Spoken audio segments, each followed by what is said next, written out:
Greetings, traveler of time.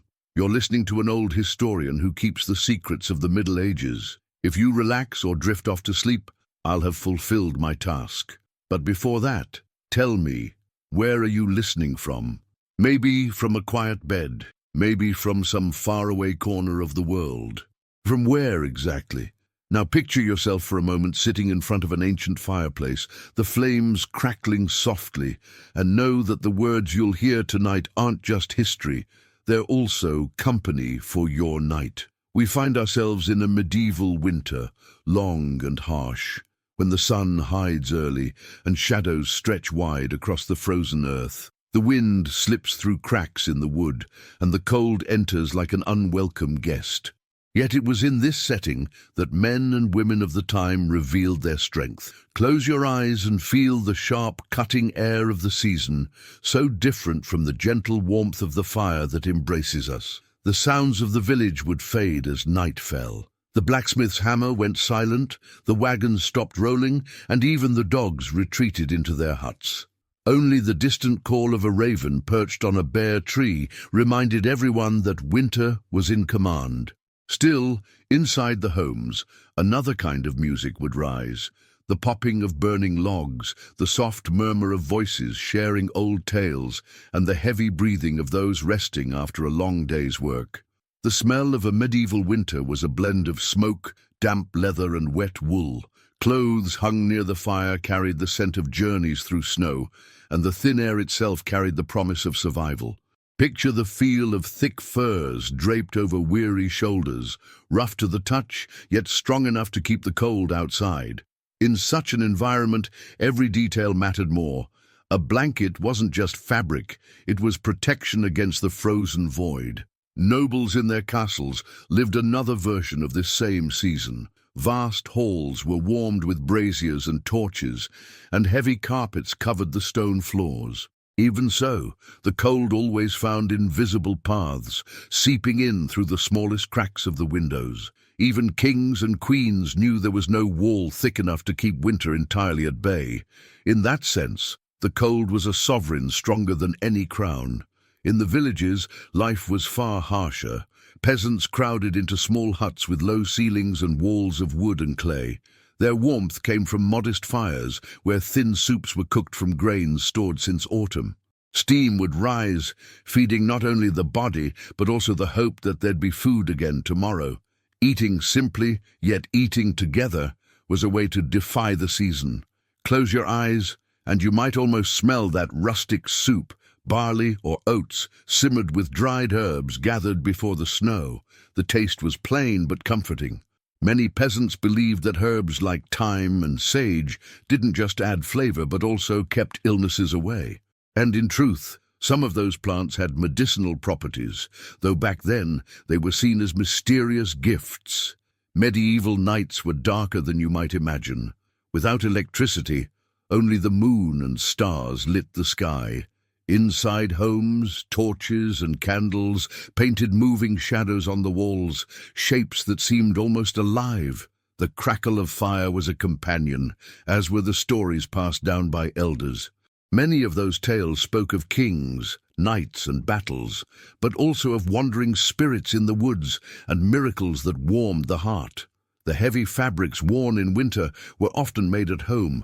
Women and children spent hours spinning wool by hand, turning fibers into cloaks and tunics. It was slow work, but vital. Running your fingers over those garments, you'd feel a coarse texture infused with devotion. It was common for families to pass clothes down through generations, patched so many times that no one could tell where the original fabric ended and the new stitching began. Now imagine the biting cold outside, snow covering everything like a white blanket, muffling the village sounds. Inside, though, warmth prevailed. Children curled under furs, elders whispered prayers, and the young sharpened tools by firelight. Even through the longest nights, life held a steady rhythm. Winter wasn't just a threat. It was also an invitation to closeness, remembrance, and the patient wait for spring.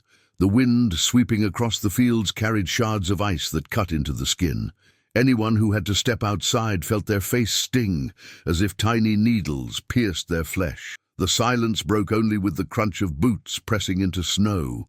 Roads were almost deserted in winter, since travel was dangerous and often deadly. In those months, staying put was safer than moving on.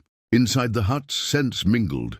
Smoke, soup, and the presence of animals kept in small stalls attached to the houses. Yes, many peasants shared their homes with goats or chickens, not only to protect them from the cold, but because the animals' warmth helped heat the rooms. It might sound odd today, but back then it was a practical, even necessary choice. The strong smell was tolerated in exchange for survival. When windows existed, they were small and covered with oiled parchment that let through only a faint glow. Glass was a luxury reserved for churches and palaces. Daylight entered weekly, filtered, and night was nearly absolute. That darkness, however, made people develop a deeper connection with fire, which was at once light, warmth, and a symbol of hope. Amid this atmosphere, stories moved around like precious goods. There were storytellers who traveled from village to village, bringing news and tales. Their voices warmed as much as a blanket, reminding everyone that even in the isolation of winter, there was still a world beyond the snow. Perhaps you feel now like one of those listeners, gathered with others, waiting for the next words that would give meaning to the long nights. Time seemed to slow during a medieval winter. Short days and long nights gave the impression that the world's clock had slowed down, yet there was a gift in that. This gentler pace allowed tools to be mended, children to be taught, clothes to be spun, and thoughts to deepen. Many believed winter was a silent school, where patience and resilience were lessons learned. It wasn't only survival, it was wisdom too. Castles, though larger and more fortified, faced their own struggles. The cold stone walls held moisture, and there was no way to warm every chamber. Nobles and servants alike gathered in smaller rooms, easier to heat. There, meals were shared, not grand feasts, but intimate gatherings. That forced closeness revealed a truth. When faced with the cold, even hierarchies softened for a while. Picture the texture of a wooden bench worn smooth by use, warmed by the body sitting on it. The roughness of the material contrasts with the heat radiating from the fire nearby. Place your hand on the stone wall, and you'd feel the penetrating chill, a reminder that winter was always waiting. Yet the touch of warm bread in your hands or a mug of heated drink restored the sense of life, a small triumph over the season's harshness. Outside, the snow reflected the faint moonlight, casting a pale, almost magical glow. From a distance, houses appeared as tiny spots of light scattered across a vast white field. And each spark of light represented a story. Families gathered, fears hushed, dreams kept safe until spring. That vision, so simple, carried a profound power. It showed that even in the cold, humanity glowed in little sparks. At the heart of the villages stood the church, often colder than homes, yet heavy with meaning. Its stone walls echoed with low chants that warmed souls more than bodies. The scent of incense mingled with the chill, creating an atmosphere caught between devotion and endurance. Many saw winter as a test of faith, believing that to endure the cold with dignity was an act of devotion itself. In many ways, medieval winter was a great equalizer.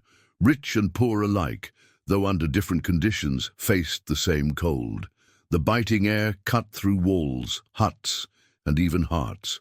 On some nights, everyone, no matter their rank, dreamed the same dream, the return of spring. That silent sharing created an invisible bond, a reminder that in the face of nature, all humans are fragile.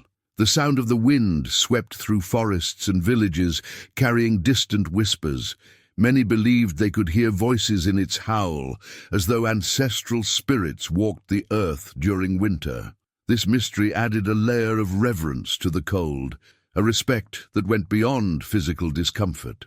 It was as if the season reminded them, night after night, that forces greater than any king or warrior still ruled. In some regions, to withstand the frozen months, People stored ice in deep pits covered with straw, creating rudimentary cooling chambers. It was a practice that demanded shared knowledge and patience. In this way, the very cold that punished also served as an ally, keeping food preserved longer.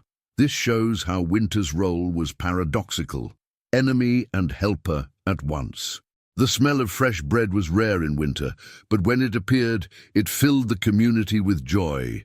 Baking bread required precious stores of flour, so the act became almost ritual. Its flavor was sharpened by the forced fasting of previous days, and each piece felt like treasure. If you closed your eyes now, you could almost sense that sweet, comforting aroma filling the heavy air of the hut with a promise of future abundance. Children, even in the cold, found ways to play. They slid down snowy hills, laughed as they tossed makeshift snowballs, and invented simple games around the fire. Their laughter was a kind of hope, reminding adults that despite hardships, life still insisted on blooming. It was a quiet lesson. The cold could freeze rivers, but never imagination. Inside homes, voices wove together in soft songs. Medieval tunes spoke of past harvests and protective saints, their rhythm lulling the heart. The notes blended with the crackle of firewood, forming a harmony that warmed as much as the flame. Perhaps you too can sense that music, not in your ears, but in your breathing, which adjusts itself to the calm rhythm of the story. Winter was long, but its passing left quiet marks.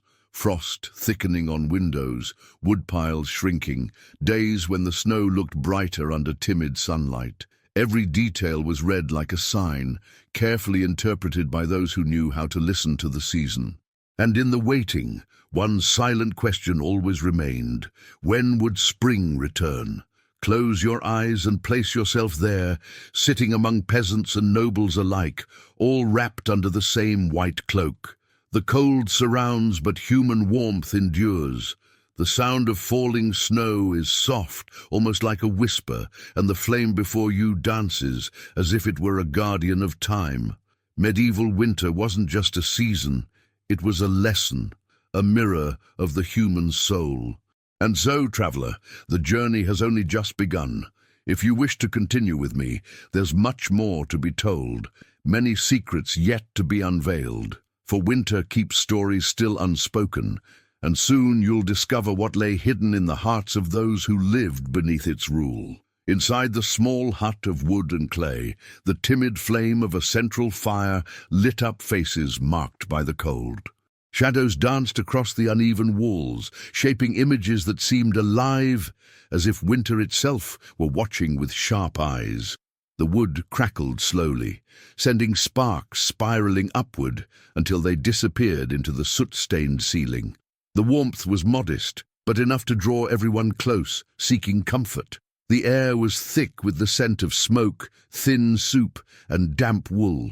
The cold outside was biting, yet here it felt tamed, like a wild animal held back by the circle of fire. Children huddled beneath coarse blankets, while adults stirred pots, sharpened tools, or simply gazed at the flames with weary eyes. Time moved slowly. Each moment lived with a quiet intensity. The rough wooden table, marked with cuts and burns, stood as a household altar. On it rested a dark, dense loaf of bread, made from flour mixed with smaller grains, each portion measured carefully to last. Touching its hard crust, one could feel the resistance it represented. It wasn't just food, but survival shaped into a simple, round form. Breaking it made a dry sound, but the taste brought instant relief. In the dim light, a woman mended clothes with thick thread and an iron needle. Her fingers, cracked from the cold, moved with the precision taught since childhood. The coarse wool, rough to the touch, carried both harshness and warmth. The colors were muted, shades of brown, gray, and faded green, reminding everyone that beauty then was found in usefulness. Each stitch was like a silent vow against the icy void. A man sat near the fire, slowly sharpening a short blade. The metallic sound of iron against stone echoed in the room, steady as breathing. It wasn't just a weapon, but a tool for hunting, protection, and survival. He watched the cold gleam appear along the edge in the firelight, a reflection of the quiet struggle between man and the season. Even in stillness, preparation never ceased. From the small stable attached to the hut came muffled animal sounds. Goats and chickens shared space with the family, bringing warmth and providing eggs and milk, even in the harshest winter. The strong smell mingled with the smoke, creating an atmosphere that might feel heavy to modern senses. Yet for them it was natural. Warmth and sustenance walked hand in hand, even at the cost of comfort. The temperature inside shifted depending on where you stood. Near the flames, the heat was almost overwhelming, thawing frozen hands. But just a few steps away, the cold crept back through the cracks, a constant reminder of its presence. That contrast gave fire an almost sacred role, the center of life, an invisible protector, the guardian of long nights. The children's eyes, lit by the flames, reflected both fear and wonder. They watched the adults in respectful silence, as though every gesture carried a lesson. Often on nights like these, they learned stories of heroes and saints told by the elders. Those tales weren't just entertainment, they were tools to keep hope alive, shaping imagination the way fire shaped the room. Low voices blended with the sound of burning wood. Some prayed, others told stories, and some simply listened, letting themselves be carried by the rhythm of the words. The sound grew almost musical, like an improvised chorus against the cold. In that weaving of voices, a sense of community was born, even within such a small space. From the ceiling, drops of water slid down slowly, a sign that the snow piled above was beginning to melt in the hut's warmth. Each drop fell in a gentle rhythm, almost like a natural clock marking time that night. That quiet measure reminded everyone that no matter how long, winter would pass. The sound of water was a subtle promise that the cycle would not remain frozen forever. The smoke rising from the fire clung to the air, sticking to hair and clothes like a second skin. Opening the cabin door brought an instant shock. The icy air cut the breath short, burning in the lungs. Closing it quickly became almost instinct, for each gust of wind stole in seconds the warmth so carefully earned. The hut wasn't just a physical shelter.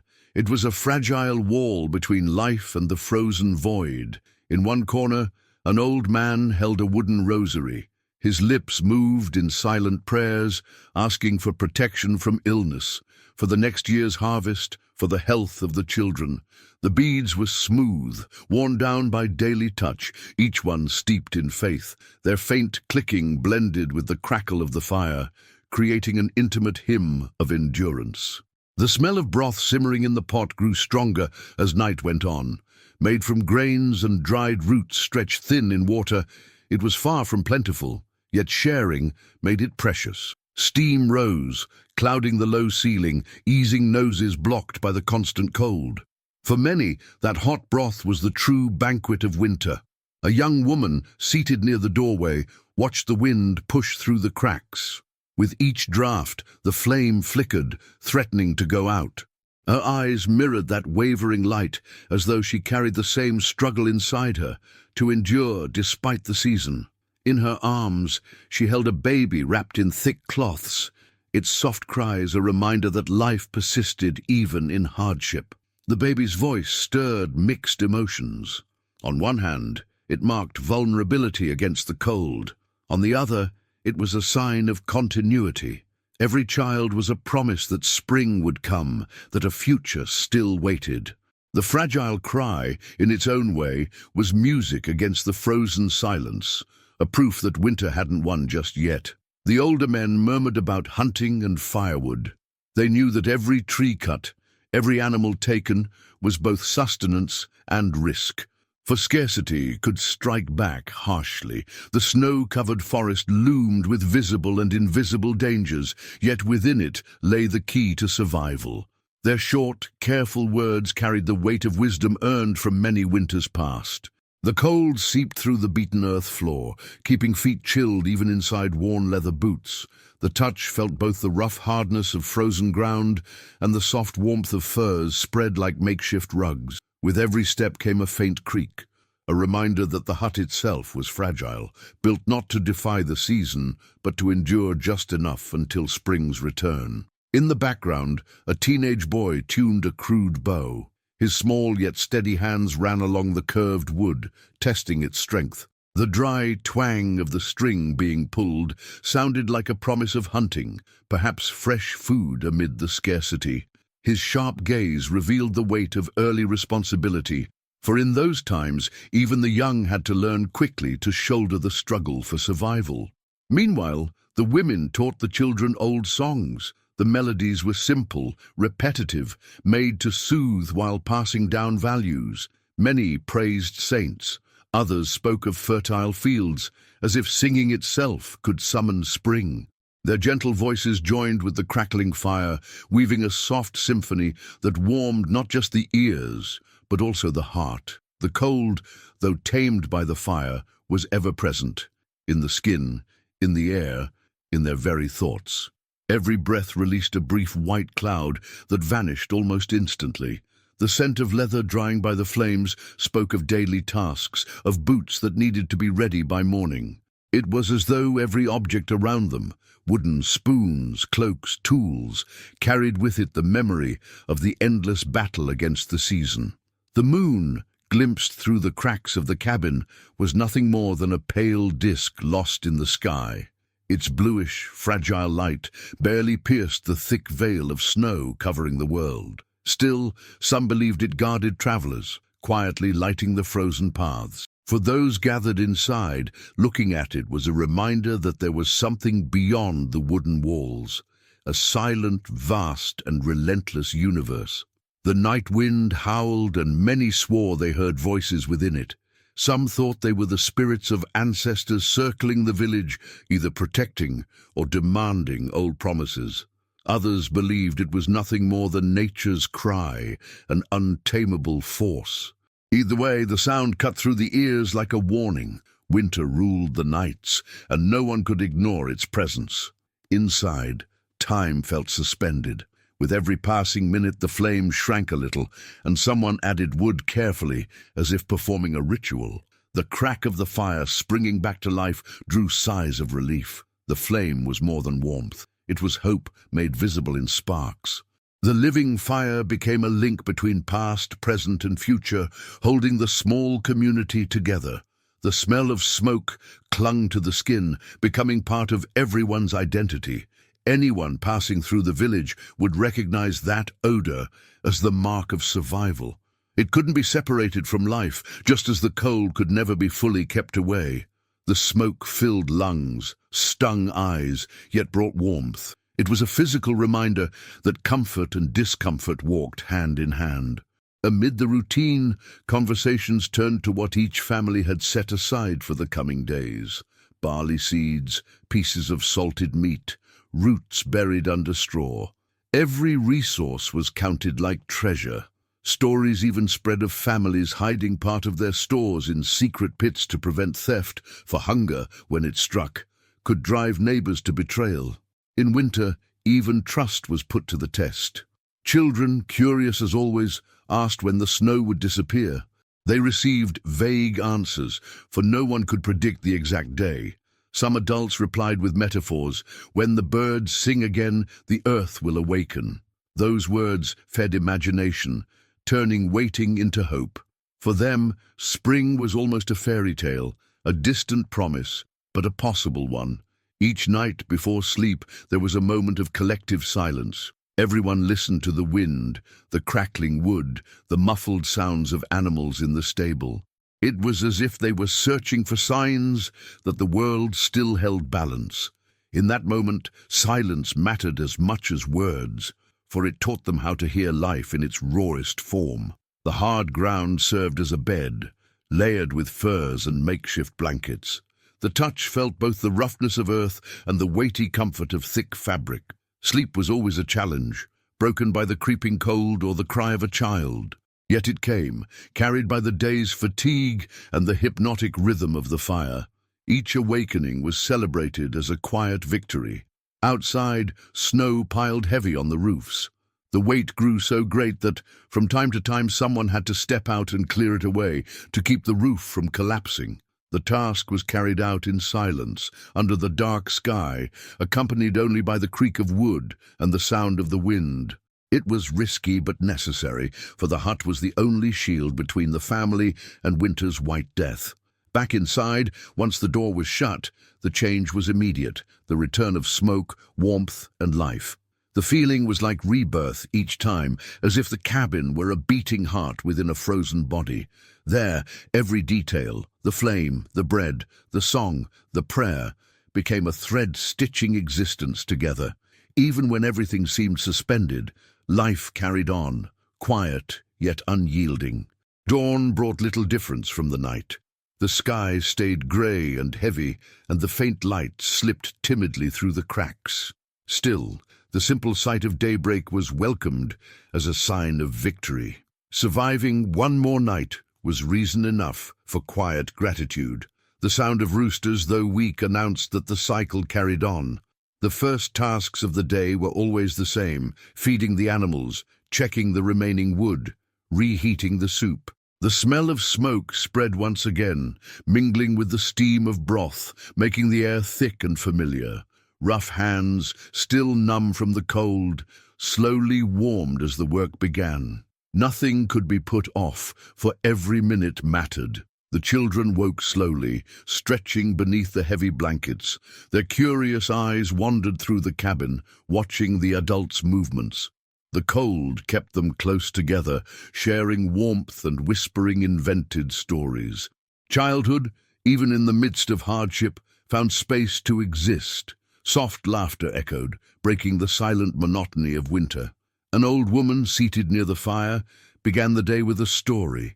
She spoke of ancient times, when winters were even harsher, and of how generations had survived with courage. Her voice, hoarse yet steady, carried the weight of resilience. For the young, those words were both comfort and warning. The battle against the cold never truly ended. It only returned in cycles. The wind blew weaker that morning, but the cold remained sharp. Opening the door revealed a sea of white, dotted by dark trees. The silence outside was deep, almost absolute, broken only by the crunch of snow beneath boots. The icy air filled lungs like a thin blade, reminding all that the world beyond the cabin was unforgiving. Inside, the contrast held. The warmth of the fire, the smell of soup, the sound of voices created a small island of humanity. It was in that narrow space that life reinvented itself each day. Every gesture, breaking bread, telling a story, warming hands, became a small victory. Even in scarcity, something unseen was cultivated: hope. By midday, the light slipping through the cracks was stronger, though still cold.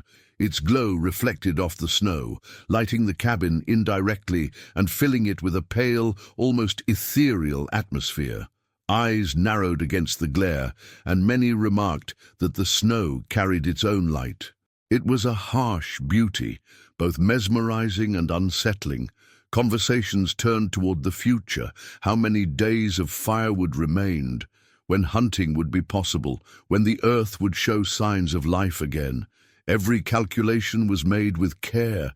Every guess weighed heavily on the family's shoulders. The future wasn't abstract, it was survival itself. Winter made time tangible, measured in loaves of bread and bundles of wood. At night, when the fire once again claimed the center of the cabin, the cycle of stories, prayers, and silences repeated.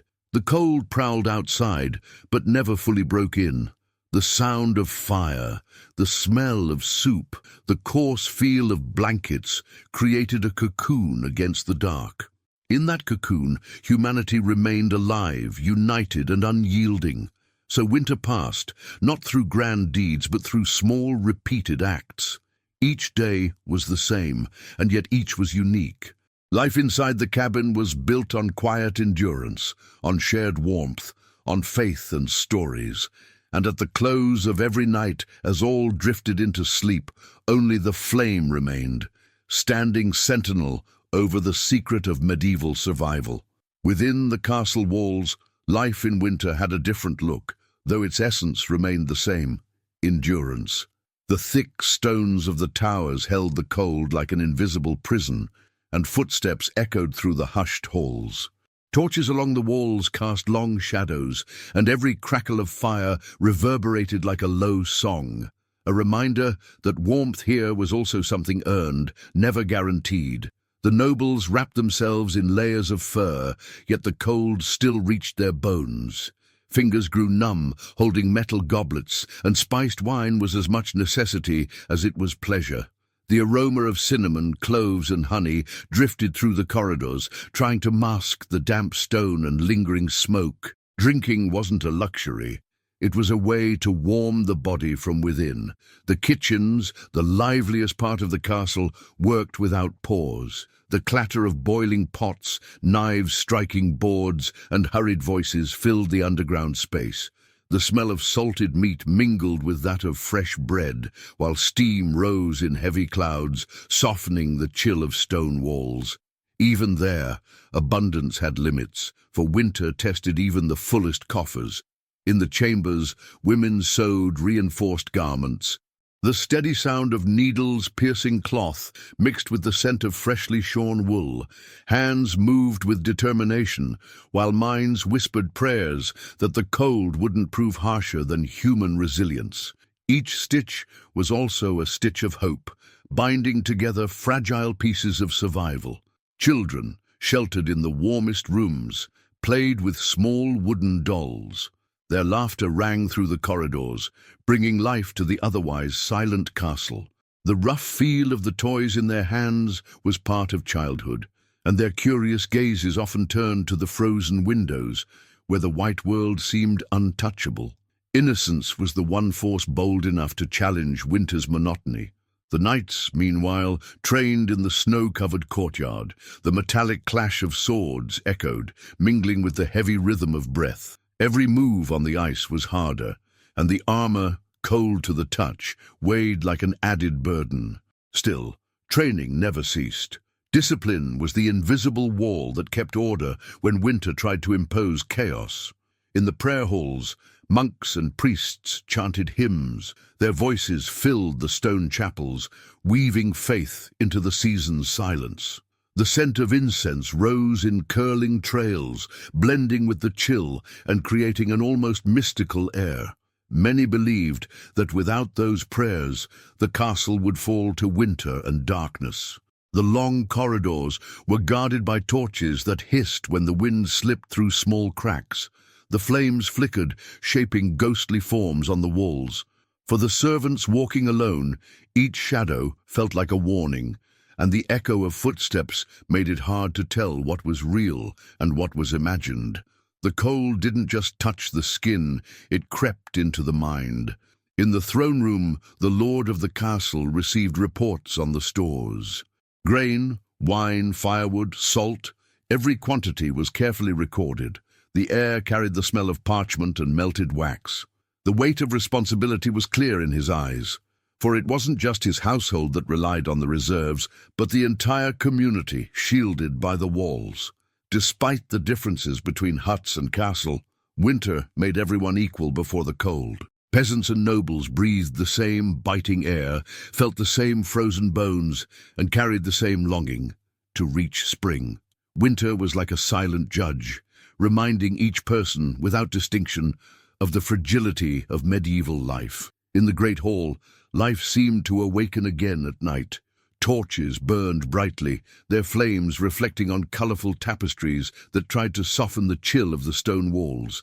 The sound of lutes and flutes filled the space as minstrels sang old songs of heroes and battles.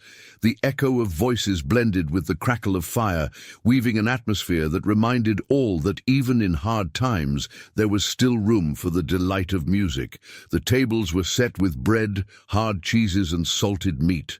The smell was sharp, marked by salt and fat, but for those who lived with hunger, it was a feast. The heavy taste of the food was tempered by hot wine, each sip washing down throats parched by the cold. Eating together was more than nourishment. It was a social act that bound people to one another.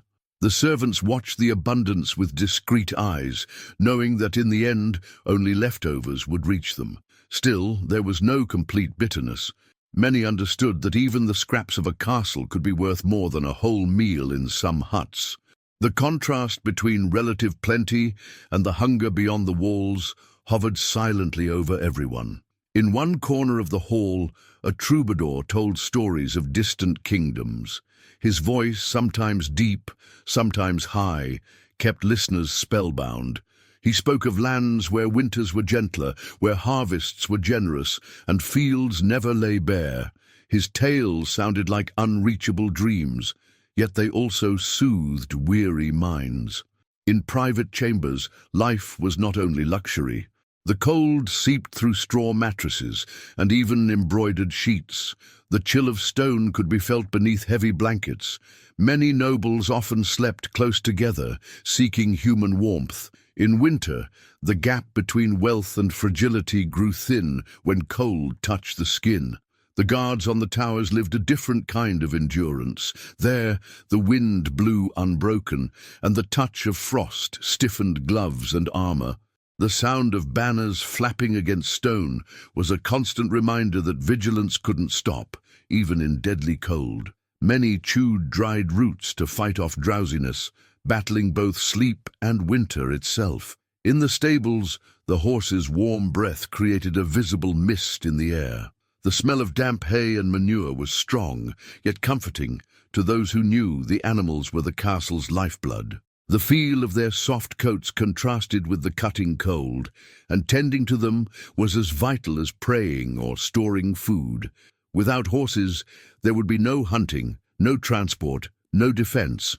Along the cold corridors, whispers of fear sometimes arose, rumors of spirits wandering the halls, or omens carried by the wind. Imagination grew wild in the night silence, and even the distant clink of a chain could seem supernatural. Winter, with its gloomy monotony, gave wings to legends. Yet some still found beauty in the season. The moon's reflection on the snow in the courtyard looked like fields of silver, and the hush after music ended felt like a blessing. To a few, the cold was cleansing, as though it stripped the world of summer's impurities. In that view, winter was not only an enemy, but a stern teacher. And so, between luxury and scarcity, between beliefs and practical tasks, the castle breathed. The cold united all, knights, servants, monks and lords, in the same trial. Each frozen stone stood as a silent witness to human secrets, fear, hope, faith, and endurance. And through it all remained one truth. The medieval winter was a silent battle no one could escape. In the castle's library, monks copied manuscripts by candlelight. The smell of parchment and fresh ink filled the air, while the scratching of quills broke the silence. Their hands, numb from the cold, moved steadily in their craft, preserving stories and knowledge. Here, the flame of learning endured the winter, a silent beacon against the darkness of ignorance. The stone corridors held secrets of their own. On the stillest nights, some said you could hear footsteps that belonged to no one. Some believed they were ancient echoes, memories trapped in the walls. Others swore they were spirits wandering among the living. Truth or imagination, winter magnified every sound, turning it into mystery. In the kitchen, the rich flavor of a thick stew perfumed the air.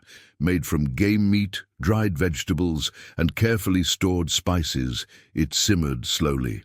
The rising steam, when the pot was lifted, warmed the faces gathered close. For those living in the castle's relative plenty, that meal was cause for celebration, a reminder that abundance still existed against the scarcity beyond the walls.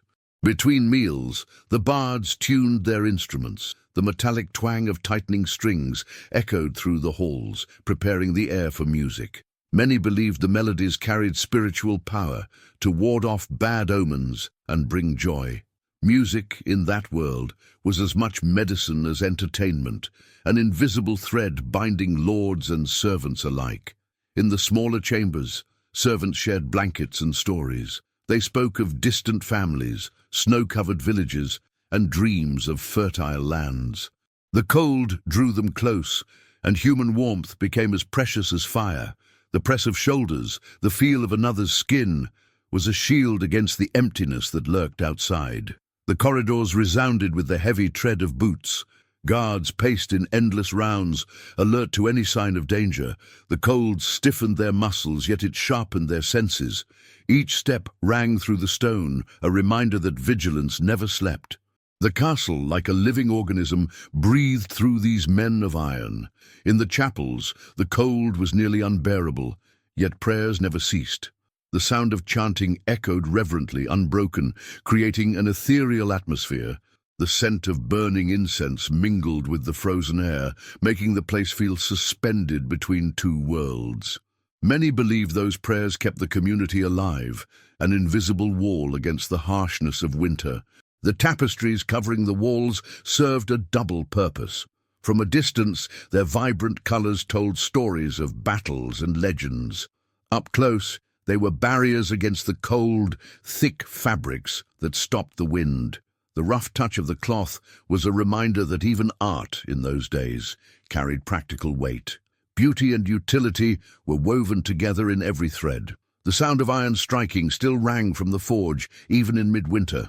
The smell of heated metal mixed with the smoke of burning wood. Blacksmiths, sweating despite the cold, hammered without rest, repairing tools and weapons. It was a constant reminder that even while the land slept, preparation never stopped. And so, every space in the castle had its purpose and its spirit. From hall to stable, from kitchen to chapel, each was a part of a greater mechanism to survive the winter.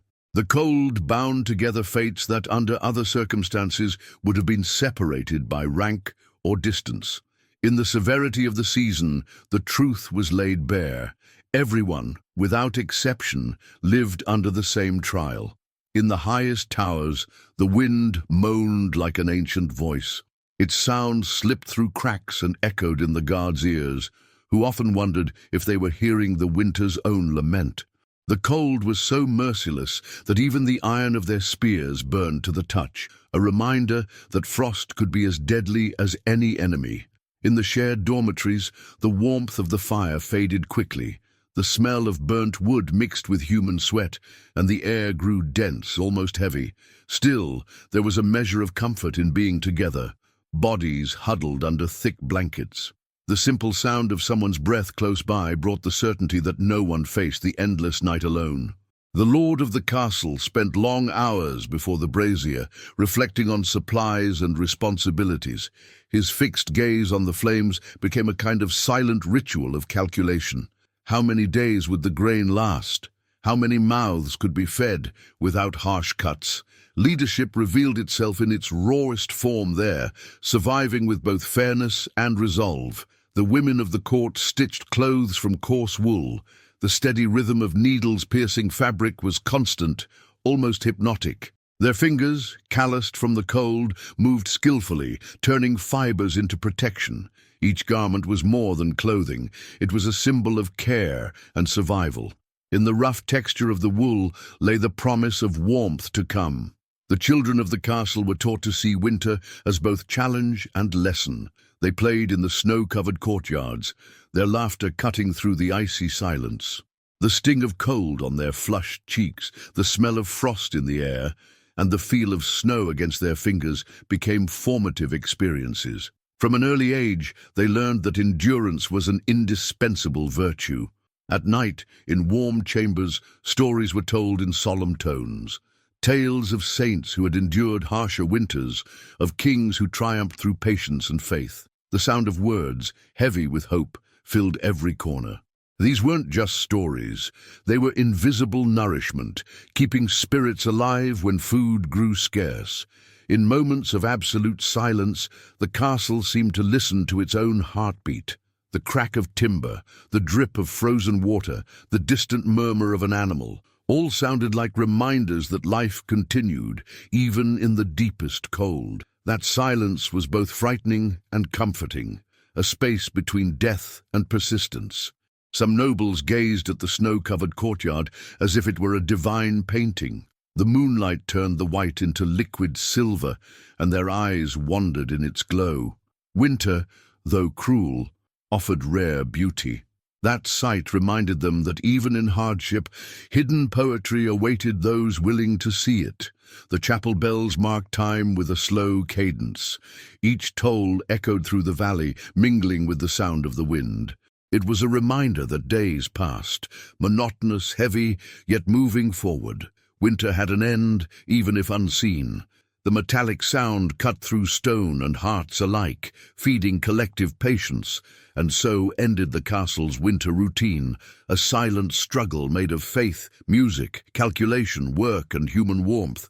Between cold stone and colourful tapestries, all endured, nobles and servants, monks and warriors. Winter made no distinction of wealth, it levelled all under its trial. And at the core of it, every flame carried the same promise. Spring would one day return. Dawn in the village appeared timid, almost faint, as if the sun itself were afraid to face the cold. Mist clung to the thatched roofs, and snow piled high turned the streets into quiet trails. The crunch of the first footsteps broke the silence, while the biting air made every breath feel like a blade. Yet there was movement. Life insisted on pushing through. Inside the huts, the smell of smoke lingered everywhere. Damp wood burned slowly, crackling as it released an aroma that clung to clothes and hair. Children woke coughing, but soon rushed toward the fire, seeking warmth. The touch of the cold walls was a reminder that the world outside was still frozen, but the glow of the flames promised resilience. In the heart of the village, men began clearing paths. The scraping of shovels against ice made a monotonous rhythm, almost like a work song. The crisp air carried the scent of sweat, rising even beneath layers of wool. The collective effort was more than a practical need. It was a gesture of hope, of carving a way toward tomorrow. The women, gathered in one of the larger houses, sewed and mended clothes. The rhythmic sound of needles, the coarse feel of wool, and the scent of fat used to soften leather filled the space. As they worked, they shared stories, memories of past summers, dreams of plentiful harvests. Each stitch was not just sewing, but also a silent prayer. An old storyteller used the gathering to recount ancient deeds. He spoke of heroes who braved even harsher winters, and of peasants who outwitted hunger with cleverness. Children listened with shining eyes, forgetting the cold for a while. The deep, steady sound of his voice warmed them more than fire ever could. Collective memory itself was shelter. On the village outskirts, a group tended to the surviving cattle. The strong smell of animals mixed with dry hay, and the thin cows lowing, echoed without pause. Calloused hands felt the iron chain's icy bite, and the fragile body's damp warmth. Here, every animal's breath was a small victory against emptiness. Children helped by hauling buckets of frozen water. The weight was nearly unbearable, and often more spilled than was carried. Still, they laughed, turning the task into play. Their cheeks flushed red in the cold, proof that innocence could bloom even under snow. The entire village depended on that small but vital strength. From afar, the faint ringing of iron bells carried on the wind, reminding all that faith still lived. It was the call of the little chapel atop the hill.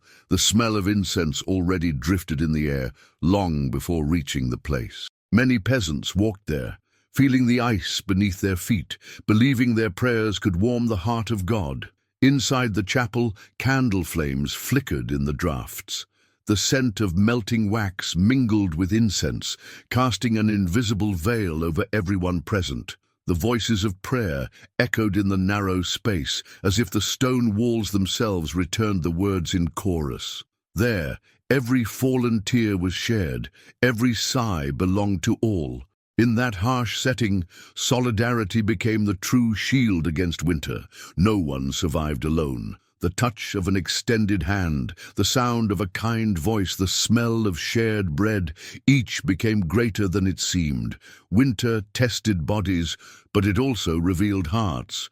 And in the end, it was in the meeting of souls that the village found its strength. In a small cabin set apart from the village, a young mother cradled her baby wrapped in thick cloths. The fragile cries mingled with the crackling of logs in the hearth. The scent of freshly drawn milk warmed the room, carrying the sense of life insisting on blooming even under the snow. Every sway of the mother's body was also a prayer, that the tiny breath in her arms wouldn't fade in the cold. The elder men of the village gathered around a rough-hewn table to deliberate over the stores.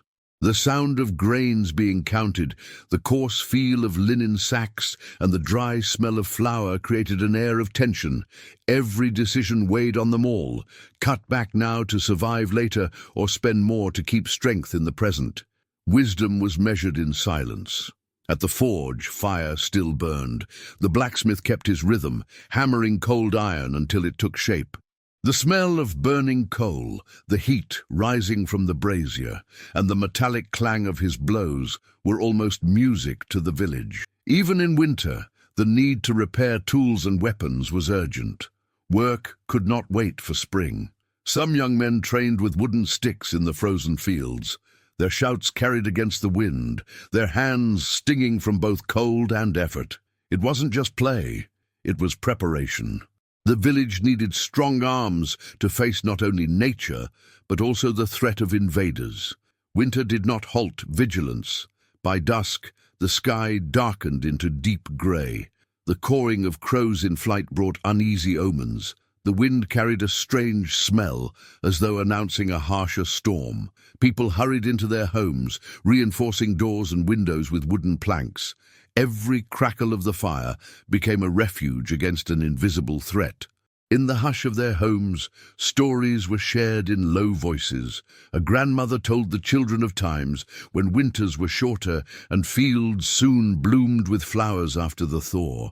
The trembling sound of her voice was hope woven into memory.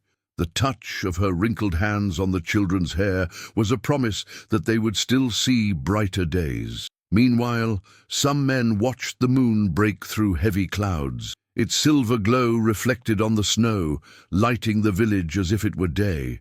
The cold felt sharper beneath that silent clarity. Many believed the moon was a sign of divine watchfulness, a celestial eye guarding them in the darkness. In the small kitchens, pots simmered with thin soups. The smell of dried vegetables and tough cuts of meat filled the air, drawing sighs from those waiting for a bowl. The flavor, though simple, gave strength to the body. Every spoonful shared was also an act of solidarity. Hunger in those days was conquered together. Children drifted off to sleep near the fire, their faces glowing in the golden light of the flames. The gentle sound of their breathing was music to their parents, who watched in silence. The rough touch of worn blankets felt like luxury compared to the snow outside. Innocents slept peacefully, unaware of the struggle adults endured night after night, and when darkness finally swallowed the village, only the sound of the wind remained. It slipped through the cracks, whistling as though telling ancient tales. The cold pressed in, testing the fragile walls, but it was held back by the human warmth within. The night was long, yet in every heart burned the same flame, to endure until dawn.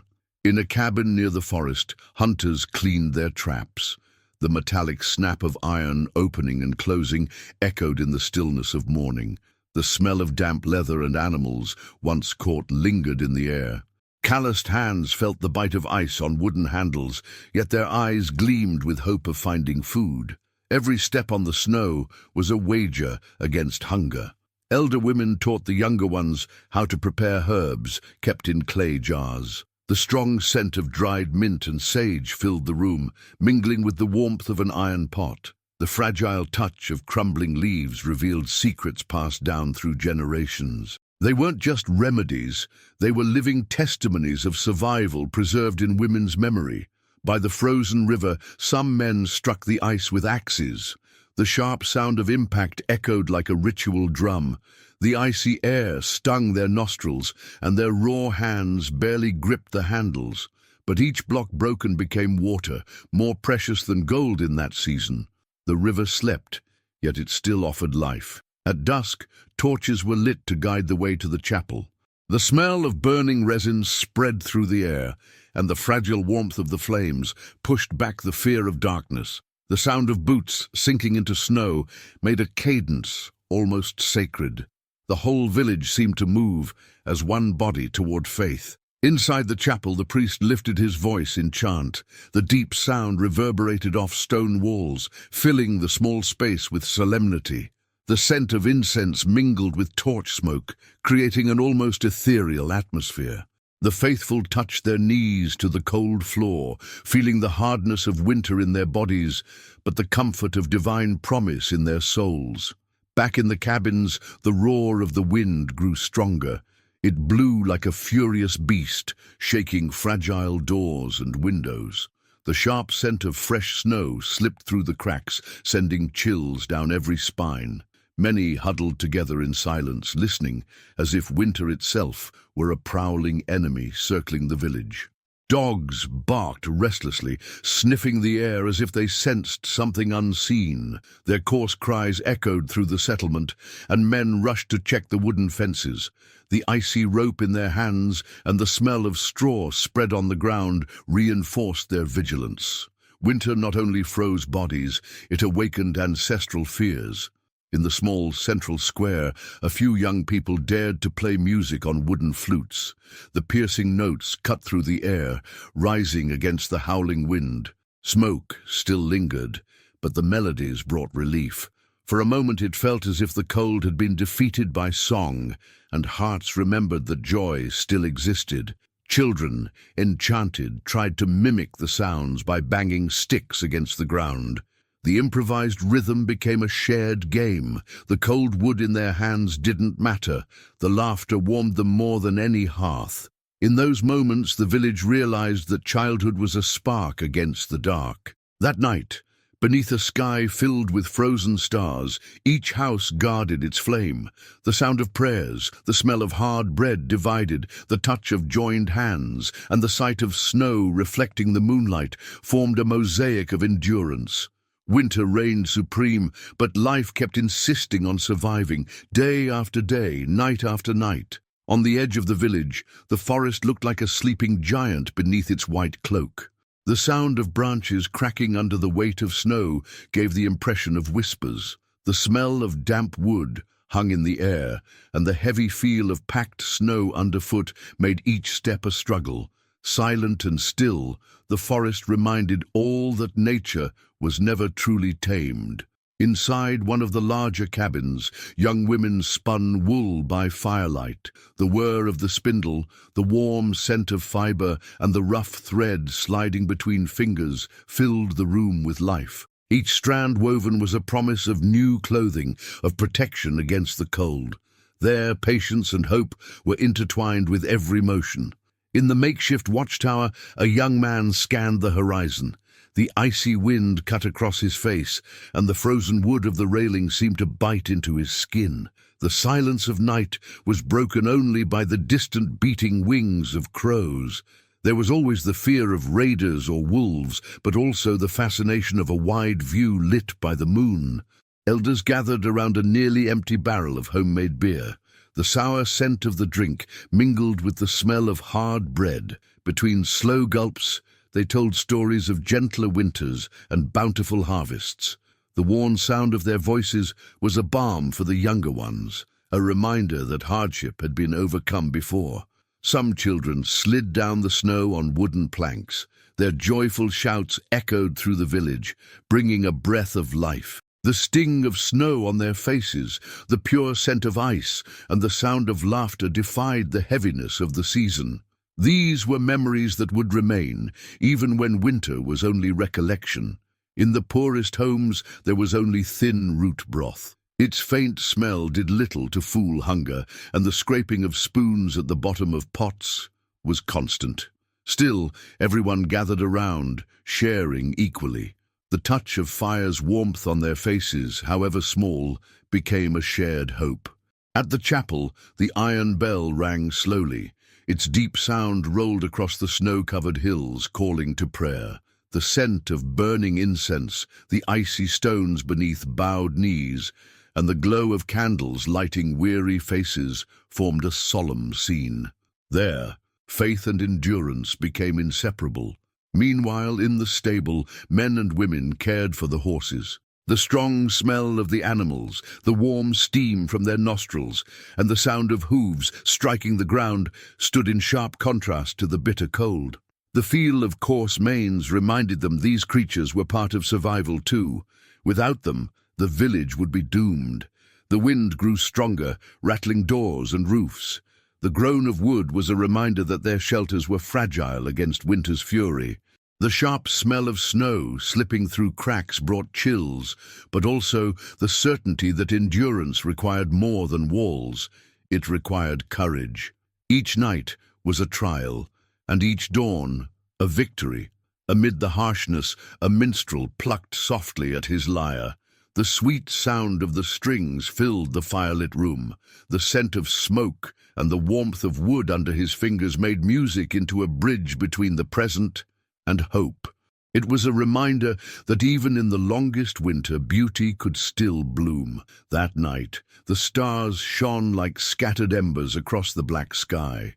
For a moment, the wind eased, and the fresh scent of newly fallen snow carried a sense of renewal. Some dared to believe the season's grip was loosening, if only slightly. The air felt less sharp on the skin, a quiet sign of change. Inside the main cabin, families gathered around the fire, nearly gone. The sound of prayers mixed with the faint crackle of embers. The smoky scent clung to clothes and hair, but it was also proof of life still burning. There, human warmth was stronger than any visible flame. The elders looked upon the sleeping children with tenderness and fear. The softness of their skin, the light rhythm of their breathing, and their sweet smell reminded all of the reason to endure such hardship. They were the promise of the future, the thread tying the village to tomorrow. And for them, endurance became a duty. In the solitude of night, each home guarded its spark. The distant howls of dogs, the cold touch of reinforced shutters, and the damp smell of straw mingled with silent waiting. The village, like a single heart, pulsed with hope for survival. And so another medieval winter's day came to an end, long, cruel, and full of trials, yet also rich with solidarity, faith, and small victories.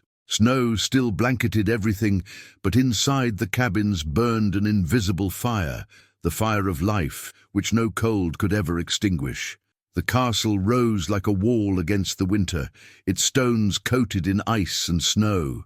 The constant howl of wind lashing the towers sounded like a deep chorus from nature itself. The scent of burning wood drifted from the tall chimneys, proof that life, though harsh, still endured within. The cold touch of the walls reminded all that even the fortress suffered under the season's weight. In the great hall, heavy tapestries lined the walls, not only for decoration, but to block the wind that slipped through the cracks. Footsteps echoed across the stone floor as servants carried wood and provisions. The smell of melting tallow from candles mingled with the aroma of meat simmering over the fire. The warmth of the central hearth was fiercely sought after by all who gathered there. Noble women stitched by the fire, their hands, adorned with rings, turned red from the cold. The feel of thick fabrics was rough but necessary to reinforce cloaks and garments. The soft hum of their voices and quiet sighs blended with the crackling flames. The beauty of their embroidery was, in truth, a silent act of survival. Children ran through the hall, laughing despite the winter. Their shouts echoed against the walls, bringing lightness that contrasted with the severity of the season. The smell of fresh bread from the kitchens gave them even more energy. The warmth near the fire and the chill of the corridors alternated in a game they turned into play. In his private chambers, the lord of the castle studied the stores. The scratch of a quill on parchment, the tallying of numbers by candlelight, and the smell of melting wax created an atmosphere of tension. His hands felt the weight of the rings, and heavier still, the weight of responsibility. Every figure represented not just wealth, but lives depending on wise management. Knights trained in the courtyard, even with snow covering the ground. The metallic clash of swords rang out, shattering the winter's silence. The sharp scent of sweat mingled with frost, while the frozen iron of the hilts tested each warrior's endurance. Discipline and readiness were their shield of honor. In the stables, horses snorted hot steam that stood out against the freezing air. The steady sound of hooves striking the ground echoed as caretakers tended them with care. The pungent smell of hay and manure clung to clothes but spoke of health and strength. The rough feel of manes reminded all of the bond of survival between man and horse. Narrow corridors flickered with torchlight, the thick smoke filling the air. Wind slipped through cracks, making the flames tremble. The smell of burning resin mingled with damp stone.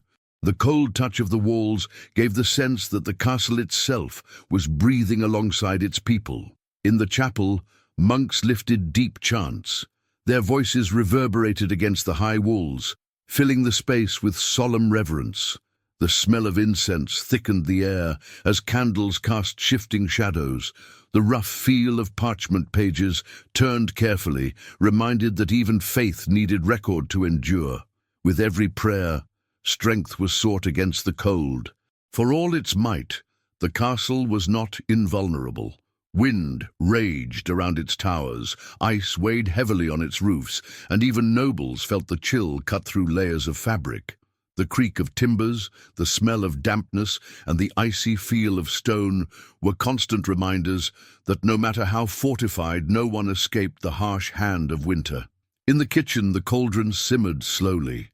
The bubbling sound of thick broth filled the room, while the smell of dried vegetables and boiled bones drifted into the nearby corridors. The hot steam brushing against the servants' faces felt like warmth itself. Every portion was measured with care, for each spoonful meant survival for all. Castle musicians tuned their strings. The sharp sound of tightening metal echoed through the walls, setting the stage for a brief distraction. The scent of wooden instruments, mingled with hall smoke, lingered in the air. The delicate touch of the strings, so often cutting fingers, was a reminder that even art demanded sacrifice. Guards climbed the towers, braving the cutting wind. The sound of boots on spiral steps echoed with the chill rushing in. The smell of iron and leather followed every stride, while the damp stone under their hands demanded firm grip to avoid slipping. From above, the view stretched far, but so did the weight of solitude. In the servants' quarters, the cold struck hardest. Coughs and snores blended with the creak of wooden beds. The smell of damp straw thickened the space, and the rough feel of patched blankets barely kept out the frost. Yet pressed bodies shared what little warmth they could muster. In a more secluded room, lords debated the future. The deep rumble of worried voices stayed low, so as not to spread alarm. The scent of burning wax mingled with the restrained pour of wine. The cold parchment beneath their hands carried the heaviness of decisions, strategies as weighty as swords. In the courtyard, children slid over hardened ice, inventing their own games. Their cries of joy echoed against the walls, clashing with the adults' solemnity. The scent of pure ice and the sting of frozen snow on their faces were part of the fun. It was proof that even in the hardest times, childhood endured. Seamstresses worked late into the night, their hands stiff from the needle. The rhythmic sound of fabric being pierced filled the otherwise quiet room. The smell of wool warmed by fire spread through the air, and the sting in their fingers was ignored in favor of the task. Each stitch was an invisible shield against the deadly cold. In a smaller chamber, youths learned to read and write with monks. The chorus of repeated syllables filled the space. The smell of parchment and fresh ink clung to the air, while chilled fingers trembled holding the quills. Knowledge passed on was another form of resistance. At the forge, the fire roared like a living beast. The hammer's ring against iron echoed loudly, paired with the sharp scent of burning metal. The weight of heavy tools pressed against weary hands, even as sweat froze on their skin. Weapons and tools were shaped not only for war, but for daily survival. In the great hall, the contrast was stark. Nobles gathered close to the fire, laughing and drinking, while along the edges servants sought nothing more than warmth. The clinking of cups, the scent of spilled wine, and the feel of thick clothing hid a simple truth. Winter ruled over all, and its hand made no distinction between rich and poor. In the underground cells, the cold was even more merciless. The rattle of chains echoed through the damp space, while the smell of mold clung to the air. The icy feel of the stone walls seemed to drain warmth from the body. Even the prisoners, forgotten there, shared the same battle against winter as the free men above. In the library, candles cast a faint glow over rare books. The sound of pages turning blended with the distant crackle of the hearth. The scent of leather and aged ink filled the room, and the fragile touch of paper demanded care. Each reading was an escape, from the present into memories of the past or dreams of the future. At night, the corridors seemed to take on a life of their own. The sound of wind slipped in as whistles, like whispering voices. The smell of damp stone deepened the sense of confinement, and the cold grip of torches reminded all how fragile light could be. Many swore they heard unseen footsteps, and winter stirred sleeping fears. In the stable, horses neighed restlessly. The pounding of their hooves echoed strongly, while the mingled scent of warm straw and animal breath filled the air. The rough feel of leather reins, stiff and worn, reminded the caretakers that both village and castle depended on the strength of these creatures. In the secondary kitchen, simpler bread was baked for the servants.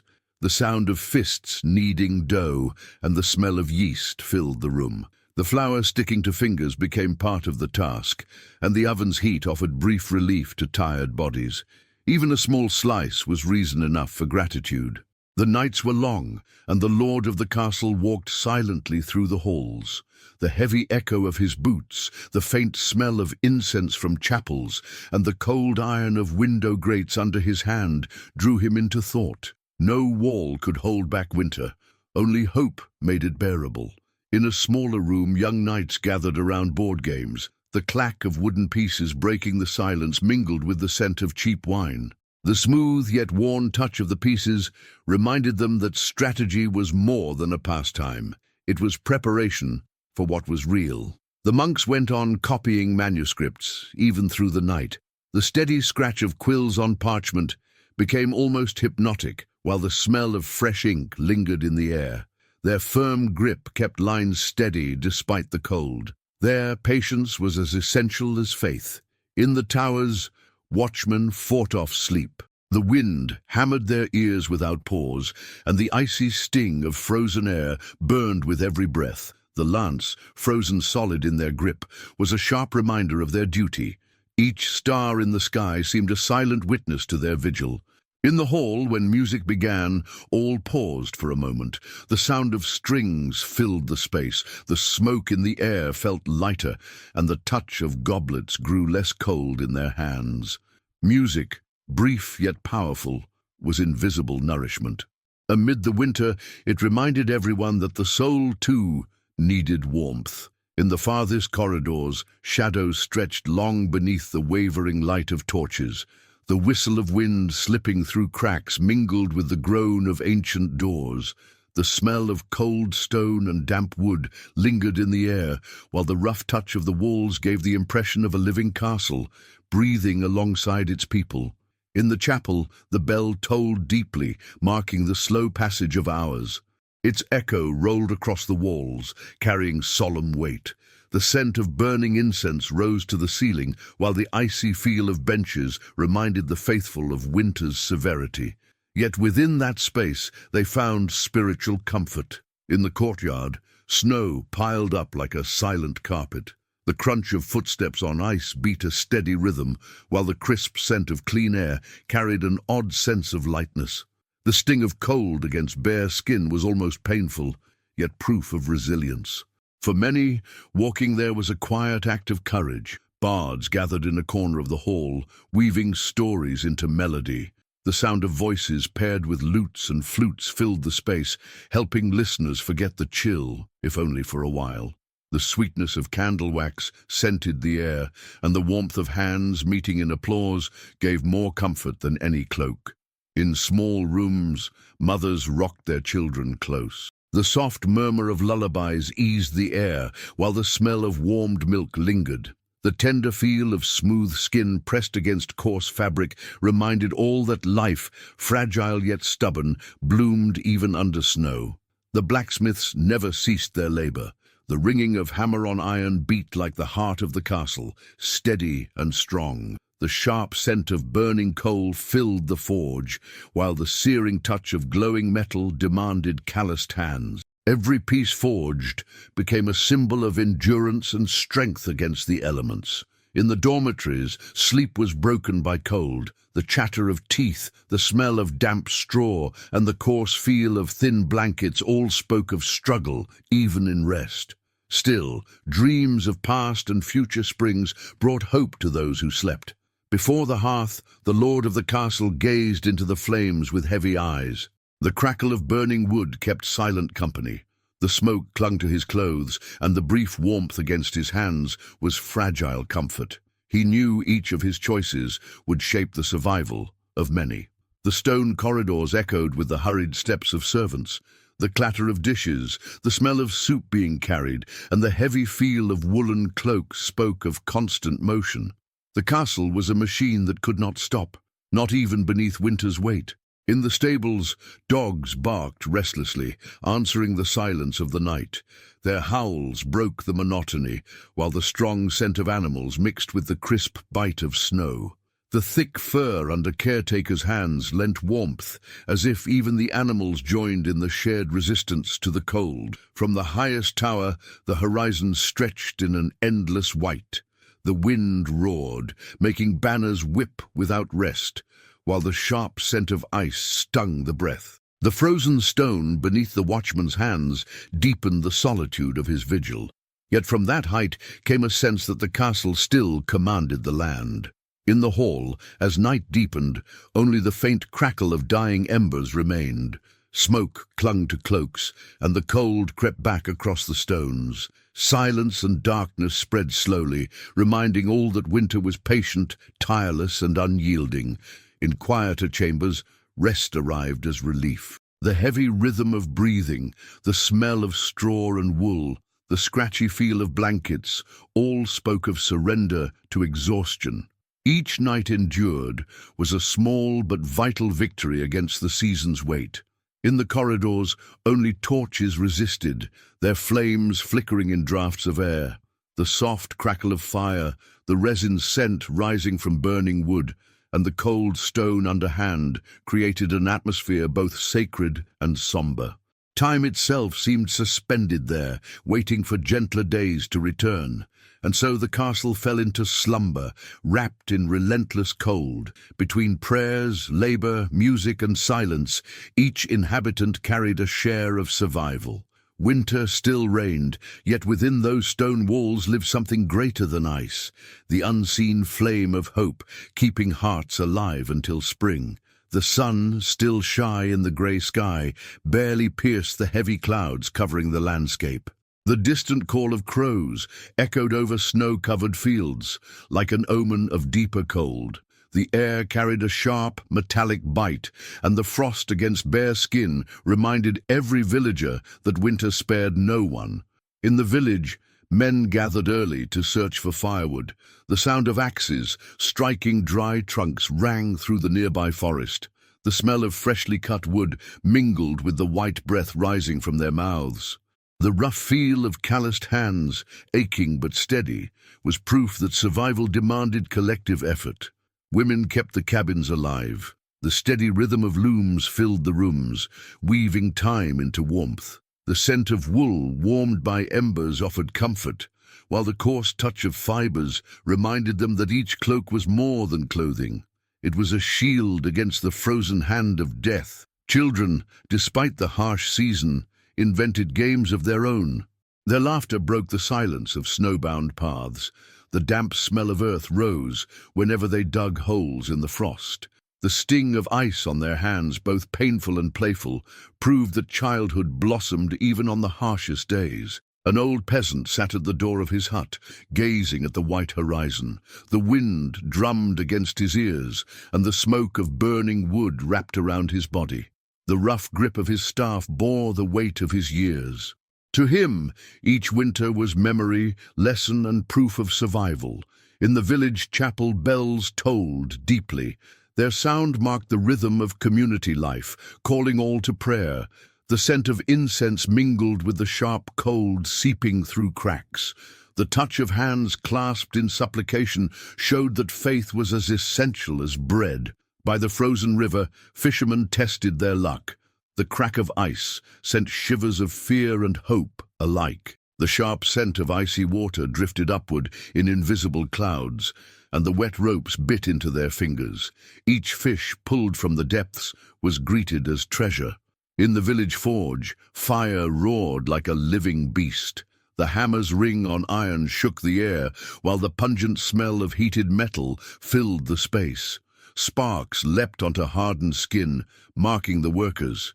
Even in winter, tools and weapons had to be borne from flame. Mothers cared for their little ones, preparing simple porridge. The gentle clink of spoons against bowls carried softly through the rooms. The warm scent of grains and milk comforted weary bodies. The tender feel of feeding fragile children was a reminder that life carried on, even under snow's weight. At night, bonfires lit the central square. Voices rose together in improvised songs, pushing back the dark. The smell of crackling wood drifted upward in smoke, and the spreading warmth of flames touched all who drew near. There, the village discovered that standing together was its greatest act of strength. Along the trails leading into the forest, hunters moved in silence. The muffled sound of footsteps on snow felt almost like complicity. The scent of the hounds mixed with the frozen air, while the taut grip on their bows revealed anticipation. Every move was measured, for a mistake could cost not just the prey, but their lives. Young women of the village gathered to spin wool together. The whirring of spindles created a soft cadence, like a song repeated through centuries. The strong, almost animal scent of raw wool lingered, and the coarse feel of fibers between their fingers demanded patience. More than work, it was a space for confidences and bonds. At the edge of the stone walls, the watchman scanned the horizon.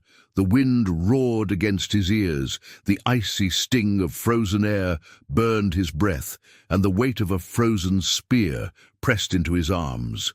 Even without a sign of danger, his vigil was an act of loyalty and duty. In the square, a group of children traced figures in the snow. Their voices spun stories around the fragile shapes. The cold seemed gentler there, and the feel of molded ice animals turned play into learning. Many said imagination in those games warmed more than fire ever could. By the hearth, an elder told stories. His low voice blended with the crackle of burning wood. The scent of dried herbs filled the air, and the steady feel of his staff anchored his frame. His tales were like invisible nourishment, sustaining the listeners' souls. In the barn, animals were fed sparingly. The echo of lowing filled the space, and the scent of hay, warmed by the steam of bodies, carried a sense of comfort. The rough feel of buckets and thick ropes reminded all that every resource mattered. Caring for the animals was also caring for survival. By the fireplace, women stitched reinforced clothing. The rhythmic sound of needles slipping in and out of fabric filled the room. The smell of cloth, warmed by fire, the rough feel of calloused fingers, all brought the work to life. Each stitch was like a promise that the village would endure another day of cold. From the chapel tower, candles shone like captive stars. When the bell was struck, its sound spread across the sleeping valley. The faint scent of melting wax hung in the air, while the icy wind against the bell ringer's hands reminded him that devotion required resilience. On the outer paths, travelers sought refuge. The heavy sound of boots blended with the labored breath of horses. The frozen dust on their cloaks carried traces of long journeys. The rough knock on doors was a plea for hospitality, one that could not be denied, even in the harshest times. And so, through labor, prayer, stories, and acts of kindness, the village endured. The collective sound of voices, the scent of smoke, the rough feel of coarse cloaks, and the warmth of shared moments sustained life. In winter, every simple detail became a heroic act. Inside a narrow cabin, a young mother cradled her newborn. The gentle hum of her lullaby mingled with the crackle of embers. The warm scent of milk filled the air, and the small body in her arms was a promise of tomorrow. There, in the middle of the frozen night, life insisted on blooming. In the forge, the blacksmith sharpened essential tools. The rasp of metal against stone echoed steady and sure. The smell of heated iron clung to his clothes, and the hardened calluses on his hands bore the weight of years of labor. Even through the longest nights, his flame never went out. In the forest, wolves howled in chorus. Their deep voices unsettled the village, sending children into hiding. The scent of fear was almost tangible, and the feel of wood reinforcing doors and windows showed the urgency.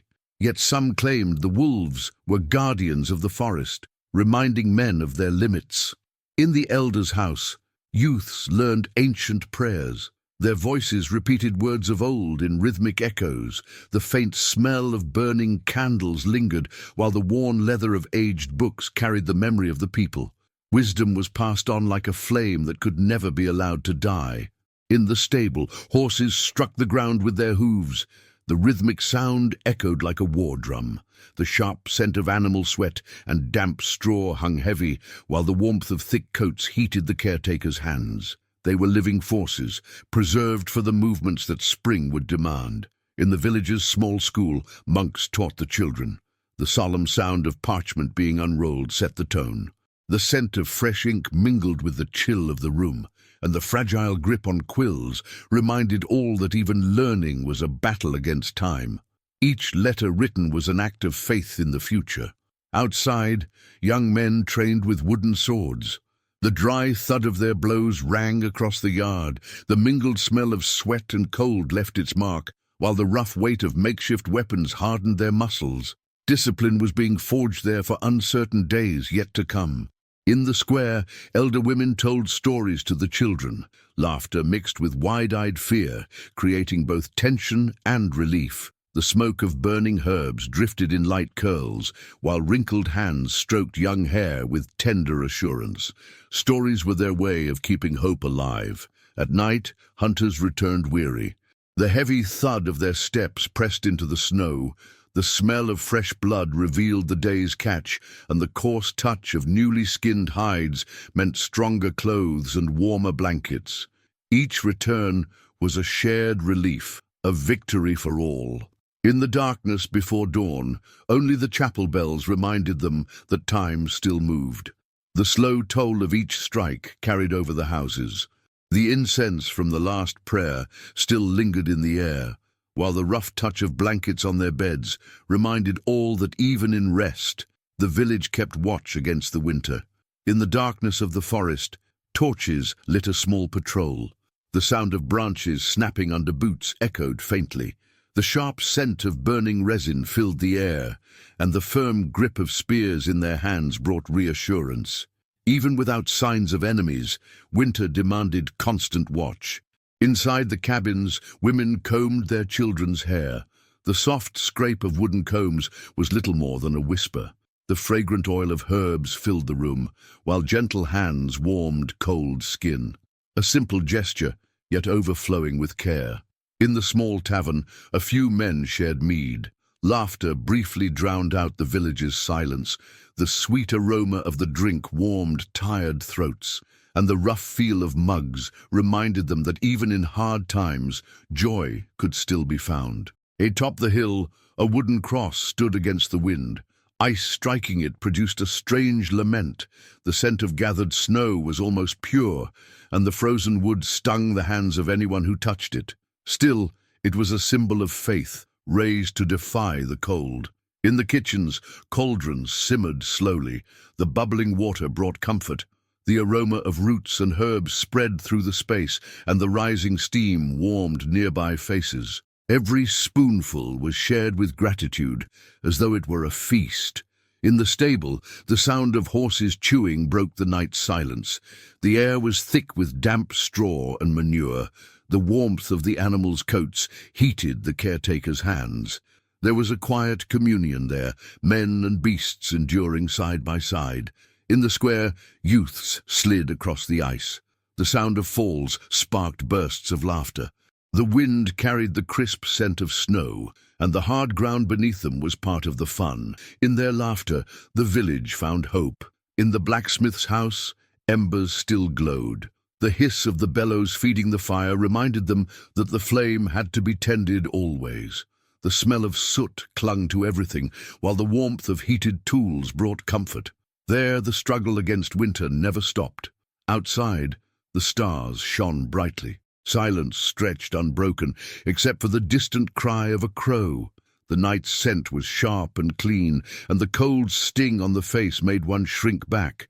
Beneath that sky, the village looked small yet unyielding. On the walls, the watchman lifted his gaze to the horizon. The sound of falling snow was soft, almost hypnotic. The dry bite of the frozen wind filled his lungs, and the cold stone under his fingers reminded him of the weight of his duty. He knew each night endured was a silent battle won against winter. Inside the chapel, monks chanted in chorus. Their deep voices echoed through stone walls, incense hung in the air, and the chill of the floor pressed humility into their bodies. Faith was the invisible cloak that warmed their hearts. In an isolated cabin, an elder carved figures from wood. The rhythmic scrape of his knife filled the space. The fresh scent of resin surrounded him, and the rough block slowly transformed into form. Each sculpture was memory, a silent gift for the village. In the square, children fell asleep in their mothers' arms. The quiet lullabies blended with the wind, the smell of smoke clung to clothes and hair, and the small warmth of their bodies filled maternal hearts. Even in hardship, tenderness remained. On snow-covered rooftops, the moon shone intensely. The silence felt eternal, the night's scent was crystalline, and the icy breeze across the face revealed nature's strength. It was as if winter itself kept watch, patient and immense. And so, the village drifted into sleep amid the cold, but never surrendered. Through prayers, stories, labor, and unity, each soul carried within them the invisible flame of endurance. Winter still reigned, but hope, quiet and unyielding, was life's true guardian.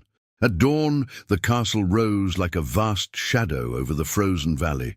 The wind whistled through its towers, the damp scent of stone filled the corridors, and the cold touch of the walls reminded all that the fortress too endured winter's weight. The landscape stood in solemn silence. In the great hall, torches crackled against the stone walls. The fire's hiss broke the stillness. The heavy smell of burning resin clung to the air, and the rough wood of benches warmed tired bodies. Here, nobles and servants shared the same flame, though not the same life. The kitchens had been alive with activity since early morning. The sharp chop of knives through roots, the pungent smell of dried garlic and onion, and the sting of smoke against flushed cheeks created a scene of survival. Every pot, no matter how simple, was a small triumph over hunger. In the stables, horses stamped their hooves against the ground. The dry sound echoed against the boards. The mingled smell of hay and manure was thick, and the damp warmth of coats heated the hands of their keepers. They were living forces, preserved for journeys or for war. In the dormitories, servants stirred slowly. Coughs and muttered complaints filled the air. The musty scent of damp straw clung to the smoky blankets, and the rough texture of thin coverings reminded them of life's harshness. Each awakening was a quiet victory against the winter. In the chapel, the bells tolled in a deep tone. Their sound reverberated through the walls. The smell of melting wax mingled with incense, and the chill of the altar called for reverence. Faith was summoned there, sustaining the castle against the cruelest of seasons. Along the corridors, guards marched with steady steps. The thud of boots resounded on stone, the smell of lantern oil hung in the air, and the icy grip of spears reminded them of duty's burden. Vigilance knew no rest. In the Lord's chamber, scrolls lay scattered across the table. The quiet scratch of a quill on parchment was constant. The smell of fresh ink mingled with the cold, and the firm press of wax seals revealed the weight of decisions. Power, too, was endless labor. In the ladies' chamber, women stitched thicker garments. The rhythmic slip of needles through cloth set the pace. The smell of wool filled the room, and the coarse thread demanded skillful hands. Between murmurs and laughter, the future was being woven, stitch by stitch, and in the towers, watchmen looked out across the valley. The relentless wind whipped their cloaks, the sharp scent of snow cut their breath, and the cold stone beneath their fingers recalled the hardness of duty. Beneath their gaze, the darkness hid secrets that only patience could unveil. In the library, monks bent over their manuscripts. The steady scratch of quills on parchment filled the silence. The scent of ink and leather lingered in the air, and the rough texture of the pages reminded them of knowledge's fragility. Even in the cold, wisdom had to be preserved. In the inner courtyard, snow piled into accidental sculptures. The sudden crack of ice giving way echoed like small bursts. The smoky scent of torchwood drifted across the space, and the slippery ground demanded caution. Noble children ventured playful steps, laughing in spite of the season. In the smaller chambers, servants shared simple soups. The clinking of spoons against clay bowls sounded light and gentle. The aroma of dried herbs rose with the broth, and the warmth of ceramic in their hands brought comfort. It wasn't much, but it was enough to keep hope alive. In the forge, the fire roared. The clang of hammer against iron rang through the air. The scent of heated metal mixed with wood smoke, and the sting of sparks burned the blacksmith's skin. There, the fight against winter was also preparation for what lay ahead. Along the corridors, whispers spread in hushed tones. The faint murmur of voices echoed discreetly. The oily smoke of torches clung to the stone, and the cold walls reminded all that secrets never stayed hidden for long. Winter magnified fears and imaginings. In the kitchen, fresh bread released an irresistible aroma. The soft crack of knives cutting through hard crusts was like gentle music. The golden scent of wheat filled the room, and the warm, tender crumb in their hands sparked quiet smiles. It was a feast symbolizing abundance in times of scarcity. In the hall, musicians tuned their instruments. The metallic twang of strings blended with the murmur of voices. The faint scent of candle wax warmed the air, and the polished wood beneath their fingers was a reminder that music, too, was resistance. Soon, notes would fill the space. In the guards' dormitory, weariness reigned. The metallic clatter of armor laid down echoed softly. The mingled smell of sweat and leather hung heavy, and the coarse blankets gave solace after long watches. Even warriors had to surrender to sleep. In the chapel, a single candle flickered. The wind's whisper slipped through the cracks. The smell of burning wax created a solemn air, and the cold stones beneath their knees called for silence. Each prayer there felt more urgent under the weight of snow, and on the high wall, a crow landed. The beat of its wings cut the air, the frozen scent of night clung firm, and the icy stone held its claws steady. Some saw an omen, others only routine. Yet all in silence felt that winter still guarded mysteries yet to be revealed. In the armory, young knights trained with focus. The clash of wooden swords rang out sharply. The mingled scent of sweat and scattered straw filled the air, and the rough grip of shields shaped their discipline. Each strike was a rehearsal for battles yet to come. In the ladies' chamber, prayers were murmured softly. The hushed rhythm of voices wove a gentle cadence. The smoke of burning herbs purified the air, and the familiar touch of rosary beads steadied restless hands. Faith was stitched quietly into the fabric of daily life. In the smaller hall, men studied maps in earnest. The deep rumble of their voices mixed with the crackle of firewood, the smell of fresh ink on parchment spread through the room, and the solid feel of leather cloaks reinforced the gravity of their task. Winter was a time for planning. In the stable, horses neighed against the cold. The metallic jangle of chains echoed. The pungent smell of damp straw hung heavy, and the coarse warmth of their thick coats brought comfort to caretakers. They too endured, preserving strength for the day the earth would open again.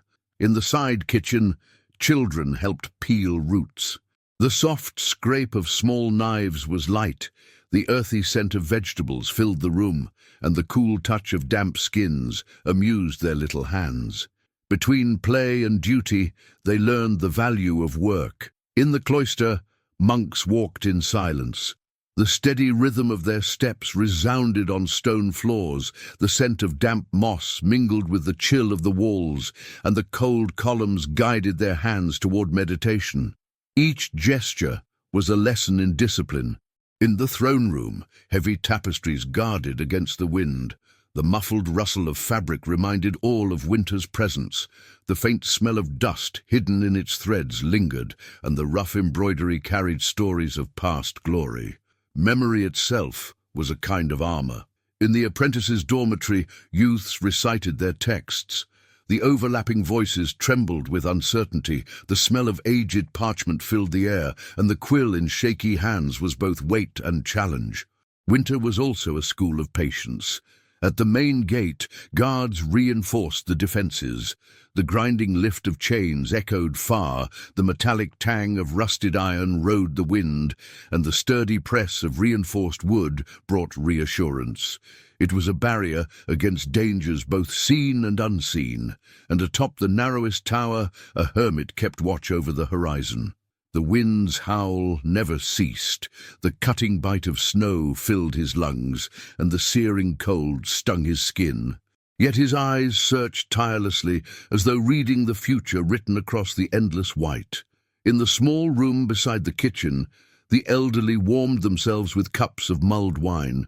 The tremor in their voices carried old memories. The sweet aroma of the drink filled the space, and the heat against fragile hands offered comfort in the cold. In the torch-lit cloister, apprentices darted about in improvised games. Laughter rang through the air, the youthful scent of sweat mingled with cold stone, and bare feet against the icy floor reminded all that even in winter, joy could blossom. In the eastern tower, watchmen wrote reports on wooden boards. The scratch of quills blended with the wind, the scent of fresh ink lingered, and the sealing of wax on each parchment was a promise of order in the midst of chaos. In the infirmary, a sick man coughed without pause. The harsh sound echoed, the bitter smell of herbs tried to cleanse the air, and the heat of fevered skin betrayed life's fragility. Winter exacted its toll even within strong walls. In the stables, a newborn foal trembled, its frail whinny echoed softly. The scent of blood and damp straw filled the room, and the touch of its damp coat stirred the keepers' hearts. Amid winter's death, life insisted on being born. In the dining hall, young squires fought over pieces of bread. Laughter blended with the crackle of firewood, the scent of baked wheat drifted warmly, and the rough grip on food revealed the simplicity of joy. In the library, monks dozed off over their books. The quiet rhythm of their breathing filled the silence. The musty scent of old parchment hung in the air, and the fallen quill on the ground reminded them that even wisdom must rest. In the corridors, distant echoes confused the ear. Sounds seemed to come from every direction. The mold's pungency crept through cracks, and the clammy touch of stone stirred unease. Winter turned imagination into fear's closest ally. In the chapel, a single candle held fast. The faint crackle of its wick whispered softly. The scent of melting wax clung to the altar, and the chill of the columns pressed humility into the flesh. Even so, its wavering glow stood as a symbol of hope. And in the star-filled sky, the full moon ruled over the castle. The silence felt sacred, the sharp scent of fresh snow made the air crystalline, and the wind brushing the faces of the watchmen reminded them that beauty still endured, even in hardship. In the kitchens, the last flames died down slowly. The faint crackle of embers faded, the sweet smoke clung to the walls, and the lingering warmth of pots reminded them that even fire needed to rest. In the dormitories, weary bodies yielded to sleep. Heavy breathing filled the stillness. The mingled scent of damp straw and wool hung close, and the rough feel of blankets was enough to warm fragile hopes. On the ramparts, guards stood firm against the wind. The steady rhythm of boots on stone resounded, the sting of ice filled their lungs, and the cold spears in hand reinforced vigilance. Each passing second was proof of discipline. In the great hall, only a single torch flickered. The faint hiss of its wick was nearly a whisper. The resin smoke lingered, and the cold wood of benches reminded them that even grandeur could feel hollow. And so the castle fell asleep under winter's white cloak. Between prayers, labors, laughter and silence, life persisted, stubborn and luminous. The cold reigned supreme, yet within the walls hope continued to burn, unseen but unconquerable. In the village, snow lay over rooftops like silent cloaks. The creak of branches under the weight of ice echoed faintly. The smoke from chimneys mingled with the cold air, and the rough frozen wood of doors reminded all that winter still reigned. Inside the huts, fires were lit with effort. The roar of glowing embers brought relief. The smell of damp wood clung to the room, and the warmth of flames against frozen hands restored hope. Every spark was a treasure guarded against the long night. In the barn, animals breathed heavily. Hooves striking the ground blended with neighs and lowing. The smell of straw and manure filled the air, and the warmth of coarse fur gave comfort to caretakers. These living riches sustained the village. In the small square, children played despite the cold. Their laughter rang out like bells. The crisp scent of fresh snow carried purity, and the icy bite of snow between fingers became part of the game. Even in the harshest season, childhood bloomed. In the workshop, the blacksmith kept his fire alive. The clang of hammer on iron reverberated, the scent of heated metal mixed with wood smoke, and the sting of sparks against skin reminded all that creation endured, even in the hardest cold. In the kitchens, women stirred thin soups. The wooden spoons tapped in steady rhythm. The earthy aroma of boiling roots filled the air, and the warmth of ceramic bowls soothed cold hands. The meals were simple, yet they meant life. In the chapel, bells called to prayer. Their deep tones spread across the village. The incense filled every breath, and the chill of wooden benches beneath the faithful reminded them of humility. Faith rose like an invisible wall against hunger and fear. By the frozen river, men tested the ice. The thud of poles striking its surface cracked sharply. The scent of cold water escaped in subtle vapors, and the rough grip of ropes readied traps. Here, every fish was a victory. Along the narrow paths, travelers passed in silence. The muffled crunch of steps sinking into snow was slow. The smell of wet leather clung to the air, and the weight of heavy cloaks recalled the hardship of the road. Yet every arrival brought news and new hope, and on the surrounding hills the wind sang alone. Its whistle wound through bare trees. The sharp scent of icy air filled the chest, and the touch of snowflakes on the face reminded all of human fragility before the greatness of nature. Inside the huts, families gathered close to the fire. The murmur of quiet voices filled the space. The aroma of soup simmering in the cauldron dominated the room, and the rough feel of coarse blankets warmed weary shoulders. Togetherness was their greatest defense against winter. In the carpenter's narrow workshop, the sound of tools rang steadily. The scent of freshly cut wood mingled with smoke, and the sting of sharp splinters reminded them that even in the cold there was work to be done. Every board shaped was a promise of the future. In the small improvised school, children repeated words aloud. Their overlapping voices created a fragile chorus. The scent of worn parchment lingered, and the ink-stained quills challenged trembling fingers. Learning found a way to grow, even in harsh times. In the stable, the steady chewing of horses filled the silence. The strong scent of damp straw hung in the air, and the warm touch of the animals inspired confidence. They were silent guardians of survival. Across the frozen fields, hunters returned with meager game. The crunch of their boots grated against the snow. The smell of wet leather mingled with fresh blood, and the weight of loaded weapons told the cost of fighting the cold. In the village tavern, loud voices mixed with the crackle of the fire. The sour, sweet aroma of cheap wine warmed the senses, and the rough feel of a cup in hand brought solace. It was a refuge of stories, where laughter and melancholy met. In the elder's house, old tales were spoken. The deep tone of his voice cut through silence. The scent of dried herbs filled the air, and the brittle touch of parchment reminded all that memory was the greatest treasure. Every word was a living inheritance. At night, patrolmen circled the village borders. The bark of dogs kept them company, the smoky scent of torches marked the path, and the weight of heavy spears reinforced discipline. They were the watchful eyes guarding against unseen dangers. In the corner of the square, a mother cradled her baby. The soft sound of a lullaby floated gently, the scent of milk mingled with smoke, and the tender feel of warm skin in her arms brought sweetness to hardship. Life insisted on renewing itself. And on the horizon, the moon cast its light over the snow like liquid silver.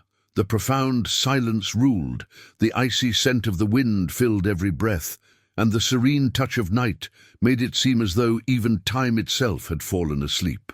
Out in the ice-covered fields, young men trained with wooden staffs. The sound of strikes echoed through the frozen air, the sharp scent of youthful sweat mixed with snow, and the rough sting of frozen hands hardened their spirits.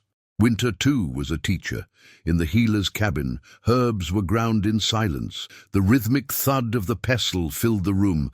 The strong scent of rosemary and rue blended with smoke, and the dry feel of crushed leaves turned into medicine. Ancient wisdom stood as a refuge against illness. By the narrow river, men broke the ice with axes. The dry crack of blades resounded, the cold breath of water rose in pale clouds, and the solid grip of wooden handles warmed their calloused hands. Each bucket drawn was a promise of life. In the square, children built crooked snowmen. Their laughter rang light and bright, chimney smoke mingled with the cold air, and the shaping of snow into figures was both play and defiance. At the forge, the blacksmith worked even through the night. The clang of hammer on iron vibrated deep, the heavy scent of burning coal filled the space, and the searing touch of glowing metal proved that human fire could outlast the ice. Along the chapel's corridors, monks walked in silence. The slow tread of their steps echoed faintly, the purifying scent of burning candles lingered in the air, and the feel of rosaries between cold fingers strengthened devotion. Winter was also a season of faith. In the barn, animals huddled together for warmth. The sound of heavy breathing filled the space. The strong scent of straw and wool blended thickly, and the press of bodies against one another formed a living refuge against the cold. Inside a cabin, a father told stories to his children. The deep timbre of his voice warmed the room. The smell of rustic bread fresh from the fire spread gently, and the feel of small hands held tightly revealed that hope began at home. On the wooden walls guarding the village, sentries faced the cutting wind. The crackle of torches followed their steps. The pungent scent of burning resin filled the air, and the solid weight of spears reminded them of their duty. And in the vast sky above, stars shone like distant embers. The eternal hush of silence stretched unbroken. The crisp breath of the night filled their chests, and the sting of cold on skin testified to the greatness of the universe before human fragility. In the heart of the village, the tavern stayed lit late into the night. The sound of voices blended with the crackle of the hearth. The smell of cheap wine and salted meat filled the room, and the rough touch of a cup in hand brought comfort against the frozen night. In the weaver's workshop, skilled hands moved over the loom. The steady rhythm of threads being pulled filled the space. The damp scent of wool hung in the air, and the coarse feel of fibers slowly turned into warm cloth, a promise against the cold. In the small square, musicians played improvised tunes on wooden flutes. The sharp notes rang out like birdsong. Torch smoke mingled with the icy air, and the bite of cold instruments against fingers demanded courage. Music warmed hearts. In the stable, a sick horse received care. The fragile sound of its breathing stirred worry. The sharp scent of healing herbs filled the space, and the warmth of its skin beneath the caretaker's hand was a sign of the struggle against winter. In the elder's cabin, youths gathered to hear old tales. The slow cadence of his voice carried wisdom, the smell of burning herbs purified the room, and the solid weight of his staff in hand gave solemn presence. Every word was living memory. Along the chapel corridors, a lone chorister rehearsed. His voice echoed through the cold stone. The smell of melting wax mingled with incense, and the weight of the heavy book in his hands guided his faith. At the forge, sparks still flared. The clang of iron being shaped rang out late into the night. The sharp scent of coal clung thickly, and the blistering heat on skin made one forget, for a moment, the ice outside. Out in the open field, watchmen lit their torches. The sound of the wind was muffled by the flames. The smell of burning resin guided their steps, and the rough grain of wooden shafts strengthened their watch. Inside the homes, sleep finally arrived. The gentle sound of breathing filled the rooms. The scent of wool and smoke clung to clothes and hair, and the simple touch of warmth kept hope alive. On the horizon, dawn appeared shyly. The distant crowing of roosters broke the silence. The fresh smell of the air hinted at change, and the gentler touch of the breeze carried the promise that winter was slowly beginning to yield. In the central square, the torches flickered weakly. The sound of wind whistled through gaps, the stale smell of fading smoke lingered, and the cold feel of stone beneath their feet reminded all of the night's harshness. In the cabins, mothers tucked blankets over their children. The soft sound of lullabies mingled with the faint crackle of the fire. The damp smell of straw filled the low roofs, and the small hands resting in theirs warmed weary hearts. At the village gate, guards stood firm. The chains creaked against wood. The burning resin lit the path with its pungent scent, and the icy sting on their helmets showed that discipline was as strong as the cold. In the chapel, a single candle endured. Its wick crackled faintly, the scent of melting wax filled the altar, and the chill of the wooden bench supported bent knees. There, hope was quietly renewed, and so the village fell asleep, wrapped in snow and silence. Between prayers, labor, music, and tenderness, each soul carried within them the invisible flame of resilience. Winter still reigned, but in every heart the promise of spring had already begun to stir. At dawn, the castle slowly stirred under the weight of the cold. The sound of bells called for the day to begin. Chimney smoke rose into the grey sky, and the chill of stone walls beneath every touch reminded all of winter's unyielding presence. In the kitchen, pots simmered with thin soups. The steady clink of spoons stirring set a rhythm. The smell of boiling roots spread through the room, and the damp warmth clung to the servants' tired faces. Simple sustenance was what kept them alive. In the dormitories, children woke with cold feet. The timid sound of laughter broke the silence. The damp smell of straw mixed with wool, and the rough feel of coarse blankets couldn't keep out the frost seeping through the cracks. In the courtyard, soldiers trained despite the snow. Wooden swords clashed with sharp echoes. The mingled scent of sweat and cutting wind filled the air, and the bite of frozen weapons strengthened discipline through discomfort. In the library, monks copied manuscripts. The constant scratch of quills on parchment filled the hall. The smell of fresh ink mingled with burning wax, and the cool touch of bound pages carried both knowledge and endurance. In the stables, horses stamped against the cold. The firm sound of hooves rang out. The smell of damp hay mixed with manure and the warm feel of coats beneath their hands was proof of life that needed preserving. In the chapel, chants rose against the stone walls. The sound of voices in unison lifted upward. The fragrance of incense mingled with melting wax, and the chill of the altar reinforced devotion in the face of winter's harshness. In the corridors, torches flickered against the draughts that crept through the cracks.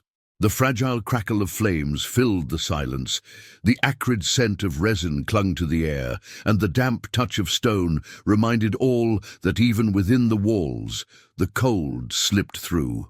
In the Lord's chamber, maps and letters lay scattered across the table. The ceaseless scratch of a quill marked decisions, the heavy smell of sealing wax lingered, and the smooth weight of leather bindings bore the gravity of choices made in long nights. And high in the towers, watchmen kept their gaze on the white horizon. The roar of the wind battered the walls, the biting smell of snow stung their lungs, and the icy grip on bare hands was a sharp reminder that winter spared no one.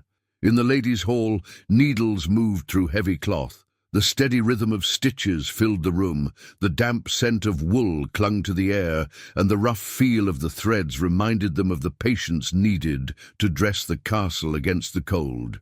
In the cloister, monks walked in silence. The measured sound of their steps echoed beneath the arches, the damp smell of moss rose from the stones, and the chill of the columns served as a guide for meditation. Discipline itself was a form of warmth. In the infirmary, the sick were treated with herbs. The sound of coughing broke the stillness, the bitter scent of boiling plants hung in the air, and the fevered touch of skin reminded all that human frailty knew no walls. In the courtyard, children slid over hardened snow. Their laughter rang bright, the sharp freshness of the air stung their lungs, and the icy bite on red fingers was forgotten in the joy of play. Even in winter, there was room for delight. At the forge, the blacksmith worked tirelessly. The deep ring of hammer on iron echoed. The acrid smoke of burning coal clung to everything, and the searing heat on his skin stood in stark contrast to the merciless cold outside. In the darker corridors, whispers spread among the servants.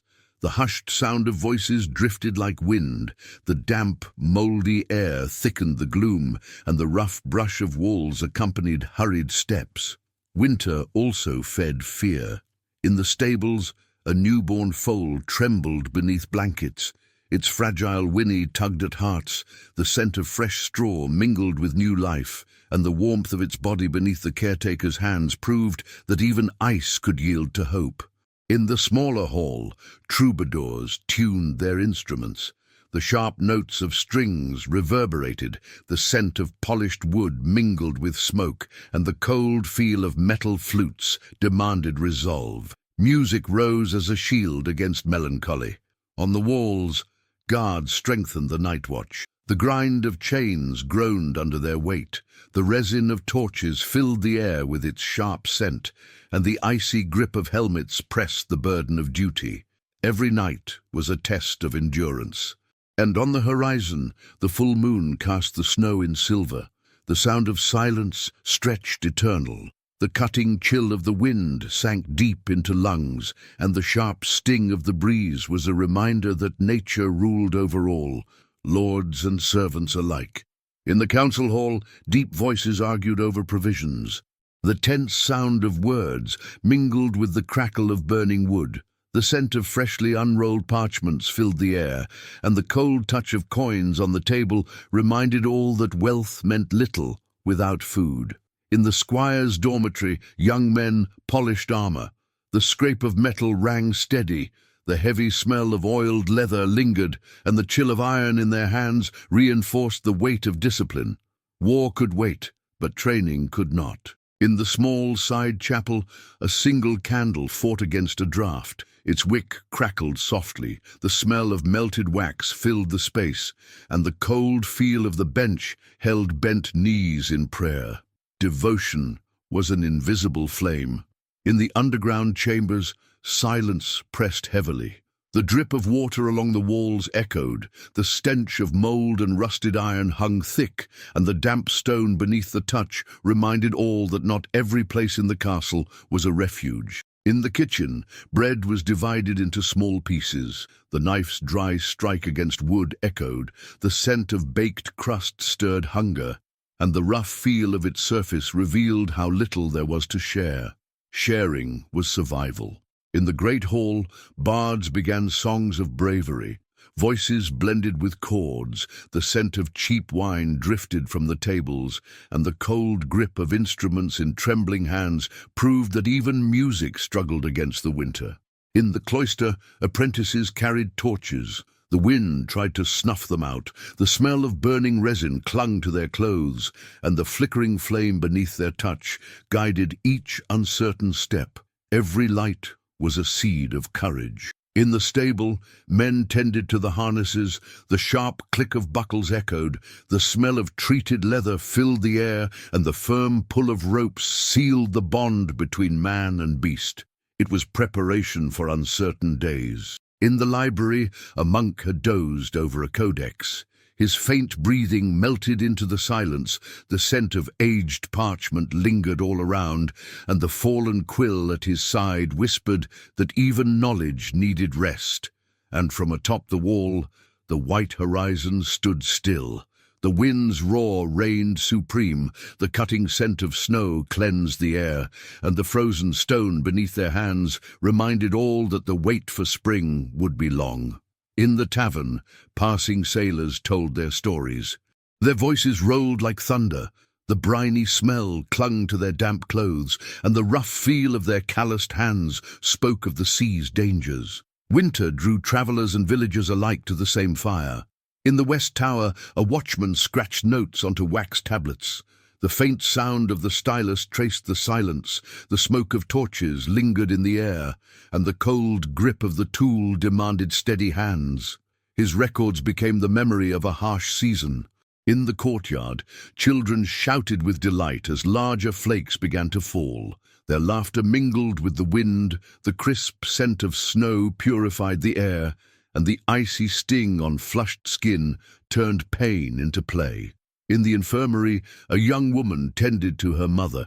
Her soft voice soothed, the scent of herbal compresses filled the room, and the trembling skin beneath her steady hands was a silent promise of care. At the forge, the hammer struck once more. The metallic clang echoed deep, the heavy smoke of coal dominated the air, and the sharp burn of sparks on skin reminded all that every creation carried its price. In the cloister, crows perched upon stone arches. Their harsh cries rang like omens, the acrid smell of wet feathers drifted with the wind, and the chill of their shadow cast a sense of mystery and unease. In the chapel, a lone chorister lifted his voice. The sound carried through corridors like a lament. The incense spread slowly, and the parchment beneath his hands anchored faith against the vast silence. In the dormitories, young squires laughed together. Their quiet jokes echoed. The strong smell of leather and sweat hung in the air, and the hard feel of their beds was forgotten in camaraderie. Even in hardship, there was room for friendship. At the main gate, torches lit the piled snow. The wind tried to smother their flames. The pungent scent of resin hovered, and the coarse ropes under their hands reminded them that watchfulness was winter's fate. And above it all, the night sky stretched, full of stars. Silence reigned supreme. The pure sharpness of the air filled the lungs, and the icy breeze carried both beauty and pain. It was a reminder that above men, nature remained sovereign. In the great hall, the torches dimmed. The low crackle of dying embers lingered. Smoke clung to cloaks, and the cold crept back into every corner. Night claimed the castle within its walls. In the dormitories, weary bodies sought rest. Deep breathing filled the room. The mingled smell of straw and damp wool hung heavy, and the rough blankets became fragile shields against the winter. On the ramparts, watchmen endured the cutting wind. The steady sound of boots against stone echoed. The sting of snow seared their lungs, and the ice clinging to their helmets reminded them of duty's burden. The watch itself was sacrifice. In the chapel, only one candle still burned. Its wick crackled softly, the scent of melting wax sanctified the air, and the chill of the altar grounded bowed devotion. Faith was a spark of warmth against the dark, and so the castle slept beneath winter's white cloak. Among songs, laughter, work, and silence, life endured with quiet defiance. The cold reigned supreme, yet in every heart glowed, unseen, unbroken, the flame of hope that promised tomorrow. At dawn, the village seemed still beneath the heavy snow. The muffled sound of footsteps vanished into the white, the smoke rising fresh from chimneys spread through the cold air, and the icy touch of doors made clear that winter still reigned supreme. Inside the huts, fires were reborn. The faint crackle of embers grew stronger, the damp scent of burning wood filled the space, and the warm touch of flames against open hands carried hope. Life began again, one day at a time. In the barn, the animals stirred restlessly. The sound of lowing and neighing filled the air. The mingled scents of hay, dung, and damp straw surrounded the caretakers, and the warmth of living bodies was its own comfort. Every creature was a precious gift. In the square, men readied makeshift sleds. The creak of wood echoed, the smell of wet leather lingered, and the coarse feel of ropes in their hands confirmed preparations to seek provisions in nearby villages. Winter demanded ingenuity. In the workshop, the blacksmith rekindled his forge. The faint hammer strikes blended with the fire's crackle, the sharp scent of heated iron spread, and the worn handle beneath his grip reminded him that work never ceased, even in the harshest season. In the communal kitchen, women stirred steaming cauldrons. Wooden spoons beat a steady rhythm. The earthy scent of boiling roots filled the room, and the clay pots warmed their hands. Each meal was a small triumph over scarcity. In the chapel, monks lifted their morning chants. Their deep voices resonated, incense drifted slowly upward, and the cold altar beneath their touch reminded all of human smallness before the divine. Faith was the day's first nourishment. Along the narrow path toward the forest, hunters departed in silence. The crunch of boots sinking into snow marked their steps. The smell of leather cloaks clung to the air, and the frozen boughs in their hands demanded resolve. Each journey was both risk and hope. In the tavern, a few travelers sought warmth. Their hushed conversations mixed with the crackling fire. The scent of cheap wine and stale bread filled the space, and the rough grain of tables reminded them that fellowship itself was shelter against solitude. And above all, the grey sky loomed heavy. The wind's moan carried like a distant lament, the sharp bite of cold cut deep into lungs, and the sting of snowflakes on bare faces marked the beginning of yet another day of trials. In the great hall, nobles gathered around the hearth. The fire roared loudly, the sharp scent of burning resin filled the air, and the warmth against their outstretched hands stood in stark contrast to the cold pressing at the walls. It was there that plans and alliances were forged. In the modest dormitories, servants tended to their worn clothes. The rustle of fabric carried through the room. The damp smell of wool clung to the air, and the rough seams beneath their fingers reminded them of the daily fight against poverty. Every garment was a kind of armor. In the library, monks kept copying manuscripts. The steady scratch of quills broke the silence, the fresh smell of ink mingled with candle wax, and the cool touch of parchment stood as proof that knowledge endured winter as surely as flesh. On the ramparts, guards shared the silence. The wind roared against their helmets, the icy air seared their lungs, and the frozen shafts of their spears numbed their hands. The watch was as harsh as it was necessary. In the stables, handlers brushed the horses. The sound of hooves scraping the floor was heavy. The scent of fresh hay mingled with sweat, and the coarse feel of thick coats gave unexpected warmth. Caring for them meant protecting survival itself. In the sewing room, younger women learned from the elders. The rhythm of needles piercing fabric filled the air. The boiled wool carried its strong scent, and the rough threads beneath their fingers taught patience. There, steady hands stitched a future. In the cloister, monks walked beneath the cutting cold. The slow echo of their steps lingered.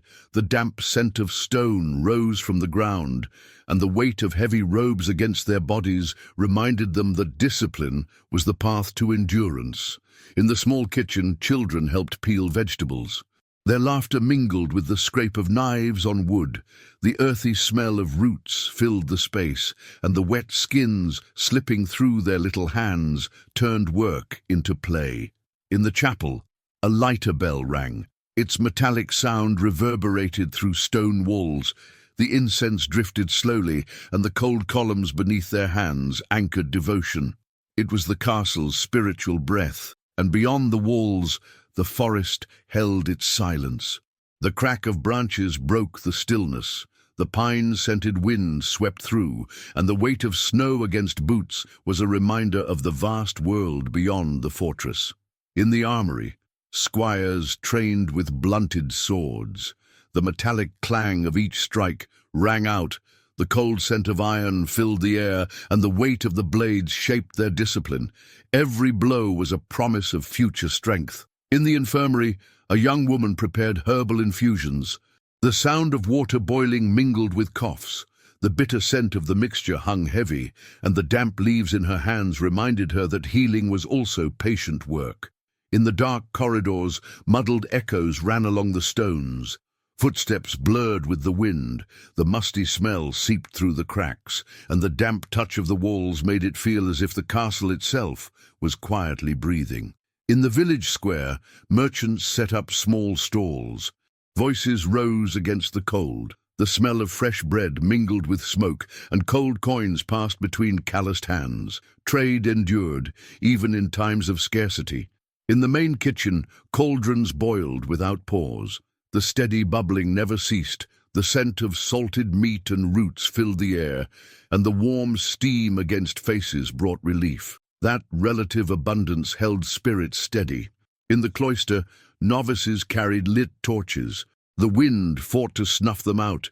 The acrid smell of resin clung to their clothes, and the wavering flames in their hands lit the way. Each flicker was resistance against the night. In the stables, a horse whinnied in distress. Chains rattled against the wood. The smell of sweat and damp straw thickened the air, and the trembling hide beneath a caretaker's hand begged for care.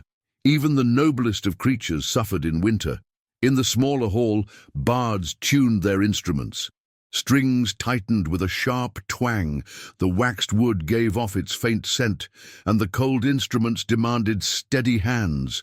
Music rose as a balm against silence. On the battlements, snow piled up in heavy blocks. Shovels scraped against stone. The biting air seared lungs, and stiff fingers reminded the watch that vigilance demanded constant sacrifice. And on the horizon, dense clouds gathered, heralding another storm. The distant wind swelled, the scent of ice foreshadowed its approach, and the sharper bite of the breeze warned that the night would bring harsher trials. In the library, candles flickered against the draught, sneaking through the cracks. The gentle sound of pages turning filled the silence. The scent of old parchment mingled with burnt wax, and the rough feel of leather bindings carried the weight of memory.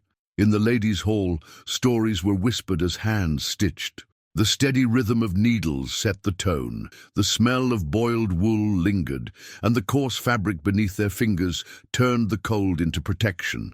Every stitch was resistance. In the cloister, monks copied psalms in unison. Their low voices echoed under the arches.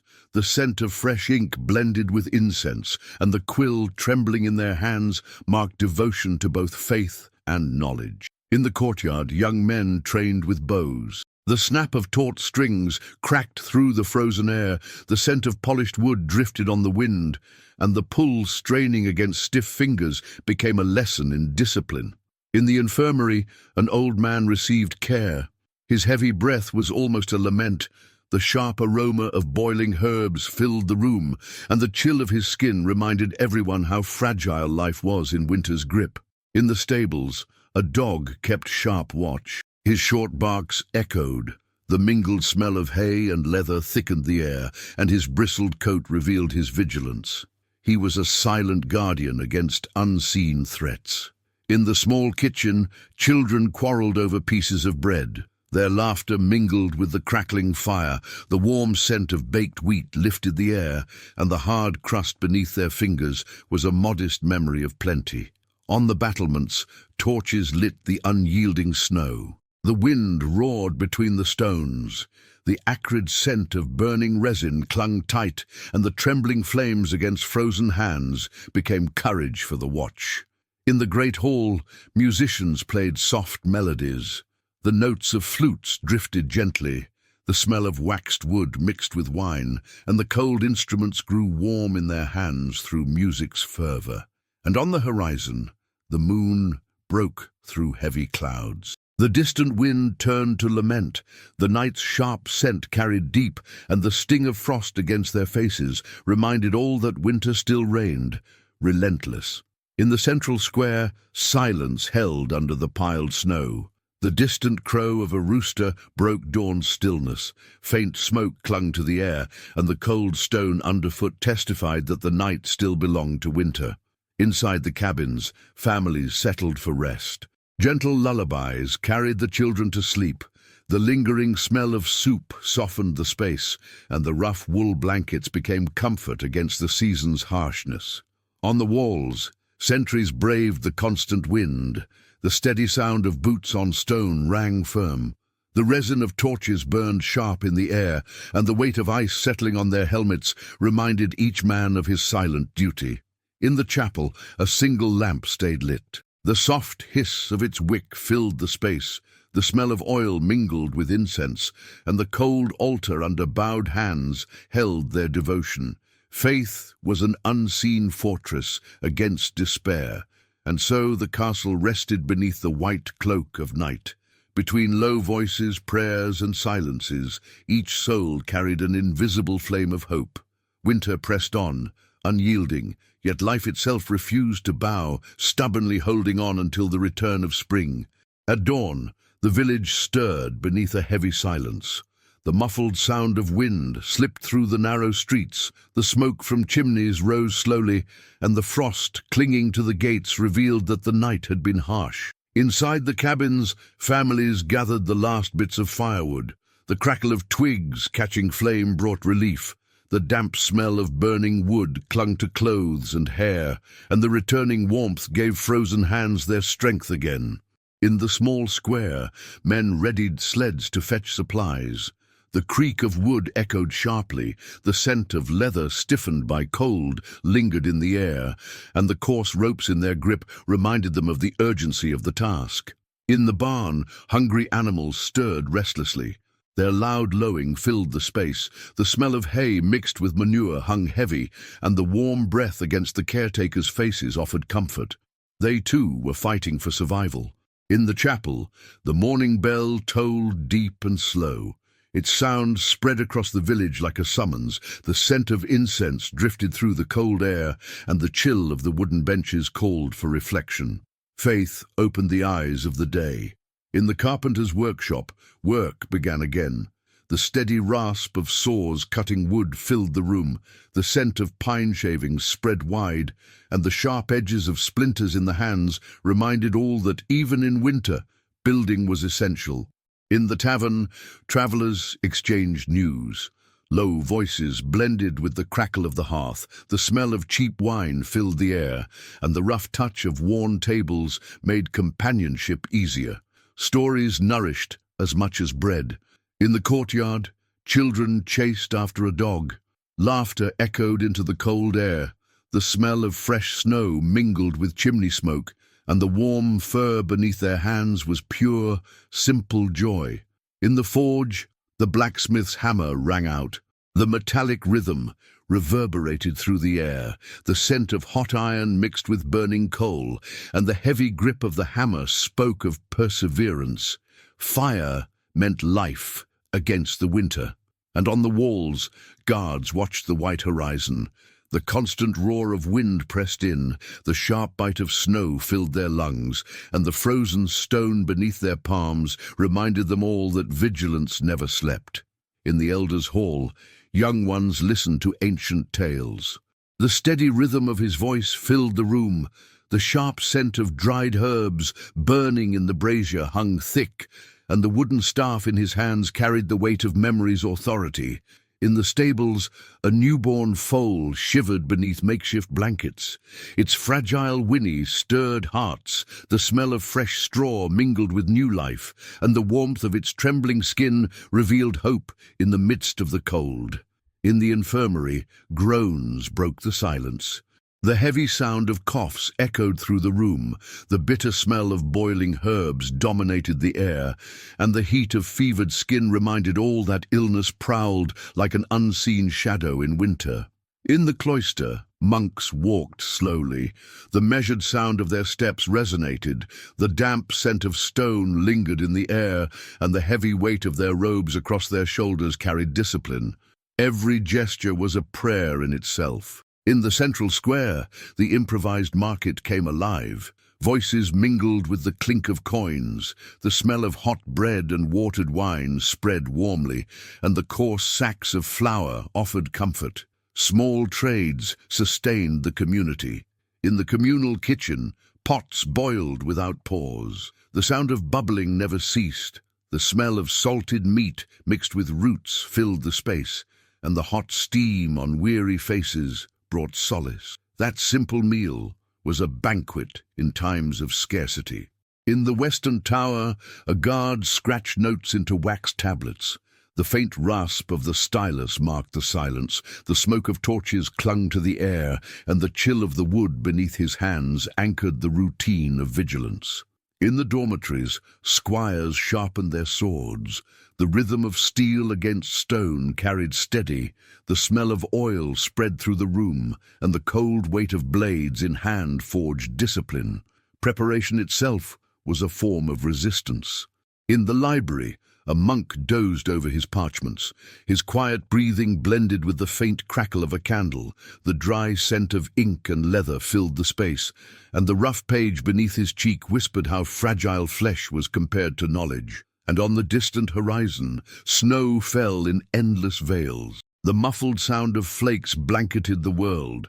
The biting scent of cold filled the chest, and the sharp sting of the breeze reminded all that the fight against winter was far from over. In the smaller hall, bards tuned their instruments to liven the night. The twang of tightened strings echoed, the scent of polished wood mingled with smoke, and the cold touch of the instruments demanded steady hands. Music became invisible warmth against the winter. In the kitchen, children helped knead the bread. Their light laughter mixed with the thud of dough being worked. The smell of baking wheat filled the room, and the sticky flour on their small hands turned labor into play. On the battlements, torches lit the darkness. The wind roared without pause. The acrid scent of burning resin clung to the air, and the wavering flames in their grasp reminded the guards of the weight of their watch. The night was always the hardest. In the stables, caretakers brushed the animals. Hooves scraped firmly against the floor. The mingled scent of sweat and damp straw filled the space, and the coarse mane slipping through their fingers carried a sense of strength and trust. In the infirmary, prayers were murmured beside the beds. The low voices accompanied the crackle of the fire. The bitter scent of burning herbs lingered, and the cold grip of clasped hands became a silent plea for healing. In the cloister, novices carried torches in procession. The crackle of flames echoed, the scent of melting wax spread through the air, and the heated wood in their young hands marked faith as daily discipline. In the library, monks copied ancient maps. The scratch of quills against parchment was constant. The sharp scent of fresh ink filled the room, and the fragile papers beneath their touch reminded them of the importance of preserving paths and histories. In the square, merchants traded goods in haste. The jingle of coins rang out, the smell of dried fish and stale bread spread wide, and the rough sacks of flour reinforced the value of every exchange. Each item was vital. In the great hall, nobles debated the arrival of messengers. Voices rose with urgency. The rich scent of red wine thickened the air, and the sealed parchments in their hands carried news that could alter destinies. And on the night horizon, wolves howled in chorus. The wild sound cut through the silence, the icy wind filled their lungs, and the sting of cold reminded them that beyond the walls, nature kept its own ruthless watch. In the blacksmith's workshop, sparks lit up the night. The hammer's strike against iron rang strong. The scent of burning coal clung to the air, and the searing heat reminded all that even in winter, fire could forge life. In the tavern, stories flowed from mouth to mouth. Laughter blended with the crackle of the hearth. The smell of cheap wine and salted meat filled the room, and the worn wood of the tables bound strangers together like brothers. In the chapel, a choir rehearsed softly. Notes echoed against stone walls, the lingering scent of incense filled the space, and the cold touch of hymnals reminded them that faith, too, was learned through discipline. In the dormitories, young squires whispered before sleep. Their low voices mixed with the creak of beds. The smell of leather and straw hung heavy, and the rough blankets reminded them of the hardness of life in training. In the cloister, monks crossed the courtyard under moonlight. Slow footsteps echoed in the stillness. The chill of the night carried freshness, and the cold stone beneath bare feet marked their devotion. In the central square, children played despite the cold. Their laughter warmed the night, chimney smoke mingled with the scent of fresh snow, and their frozen hands were forgotten in joy. In the stables, a sick horse received care. Its heavy breathing stirred worry. The scent of healing herbs filled the air, and the damp coat beneath caretaker's hands brought both anguish and hope. In the kitchen, the last loaf of bread was divided among many. The sound of the knife against wood was dry. The warm scent of dough filled the room, and the rough crust reminded all that even scarcity could be shared. On the walls, sentinels gazed at the starry sky. The wind roared without rest, the purifying scent of snow filled the lungs, and the frozen stone beneath their hands pressed the weight of vigilance.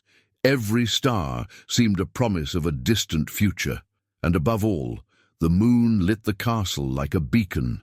The deep silence reigned, the sharp scent of night filled the chest, and the icy breeze reminded them that life endured even under winter's rule.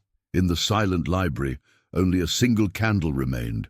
Its faint crackle accompanied the turning of pages.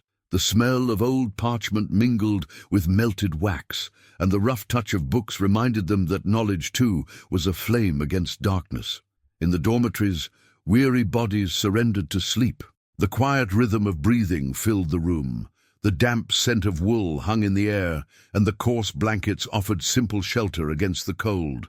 On the battlements, guards stood firm beneath the cutting wind. The steady sound of boots struck the stone, the resin of torches thickened the air, and the frozen spear in their grasp carried the weight of duty. In the chapel, only a lamp lit the altar. The gentle flutter of its flame filled the space, the scent of burning oil mingled with incense, and the cold bench supported the faithful who prayed in silence. And so the village rested under the dominion of snow. Between hushed voices, children's laughter, prayers and toil, each soul kept the invisible flame of hope alive. Winter pressed on relentlessly, yet life refused to yield, dreaming of spring's return. The night retreated like a weary tide, and the first light brushed the snow with pale golden fingers. The sound of roosters, once timid, now stretched into clear echoes, while the smoke carried a sweeter note, mingled with a nearly forgotten scent of damp earth. Touching the wooden doors, you felt less frost, as though the planks themselves breathed relief, and eyes, long resigned to endless white, began to notice the clandestine green along the edges of the world. On the trodden paths, the ice still cracked yet yielded. Each step sounded like tiny beads snapping, and the air's touch no longer bit like a beast. It was only cold, a cold willing to converse. The smell of dry straw gave way to a faint breath of greenery, small promises rising from the soil. Roofs dripped like liquid bells, marking the moment when winter ceased to rule and became memory. Inside the cabins, the fire still burned, but its glow felt different.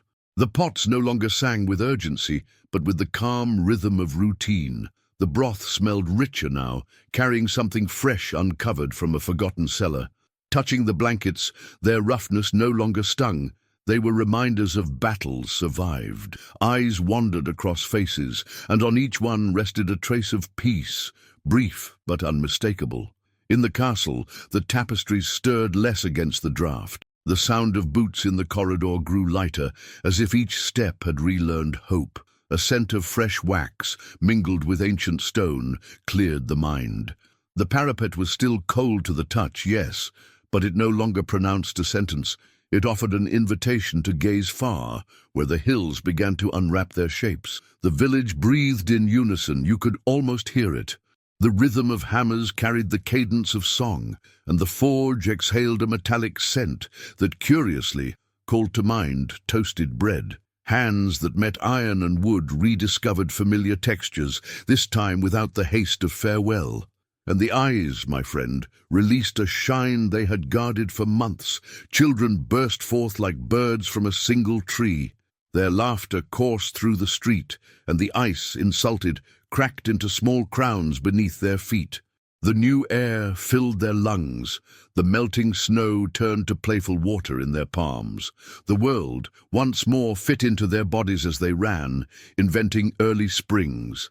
In the chapel, candles burned with a clearer light. The chants rose with ease, as if each voice had lifted a heavy cloak from its chest. Incense lingered lightly, leaving space for the clean scent of stone washed by thaw.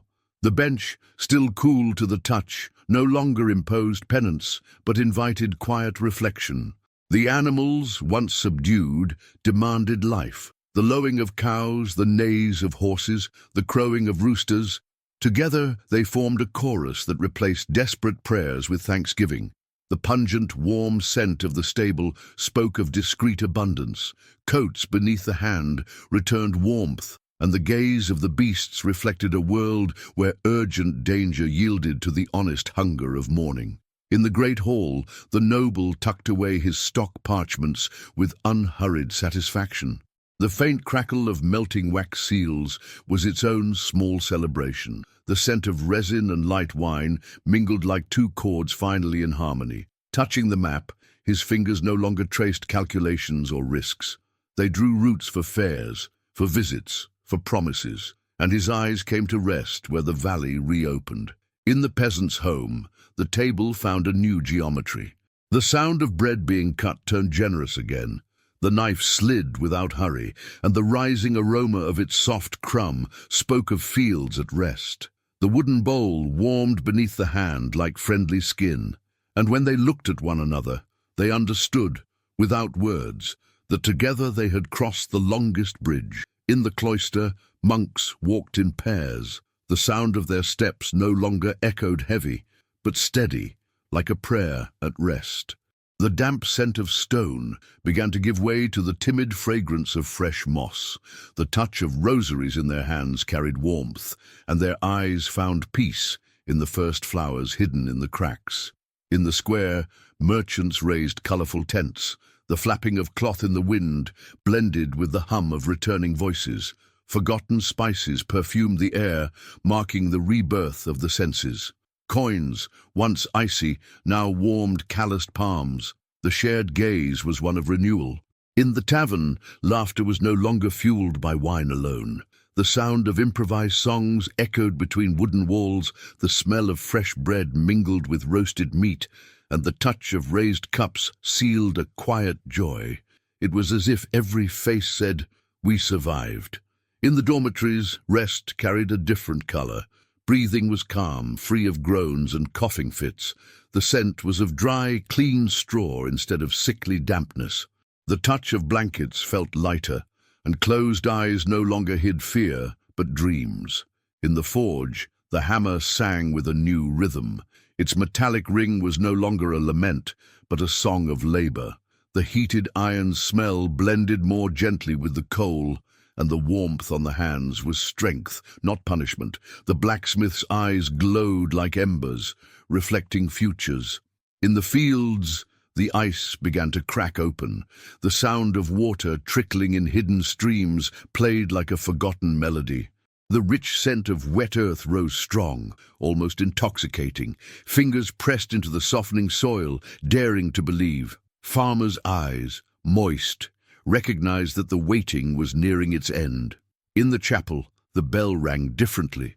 Its sound was not just a call to faith, but to celebration. Incense drifted lightly like thanksgiving, and the glow of candles lit more than shadows. It revealed smiling faces. Eyes met and understood each other in silence. In the stables, the animals' voices grew strong again.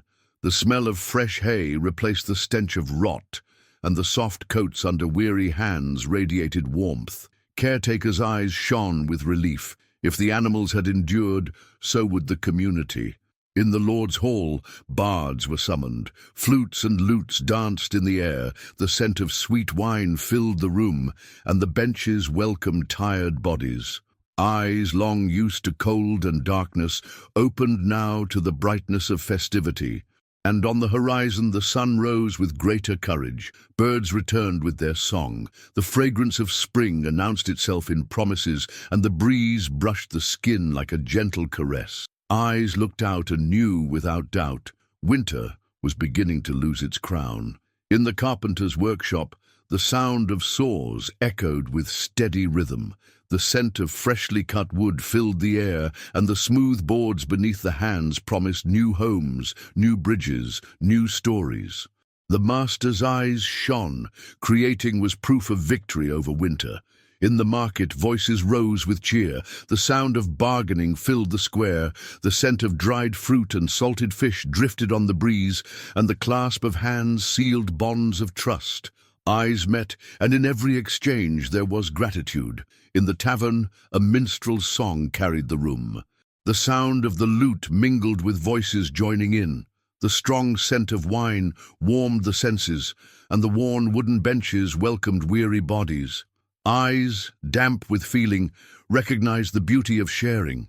In the fields, peasants dug into newly freed earth. The sound of hoes breaking ice echoed like a promise. The rich scent of damp soil intoxicated, and the mud clinging to fingers was pure joy. Their eyes brimmed with hope. Soon there would be harvest. In the chapel, children sang with innocence. Their high voices rose light and clear. The dried flowers on the altar lent their faint fragrance, and the hard benches no longer pressed as burden. The elders' eyes glistened as they saw in the little ones the continuation of life. In the stables, foals stumbled clumsily about. The sound of light hooves rang like music. The scent of fresh hay filled the space, and the softness of young coats against calloused hands carried the promise of tomorrow. The men's eyes lit up at the sight of youthful energy. In the forge, the fire blazed bright.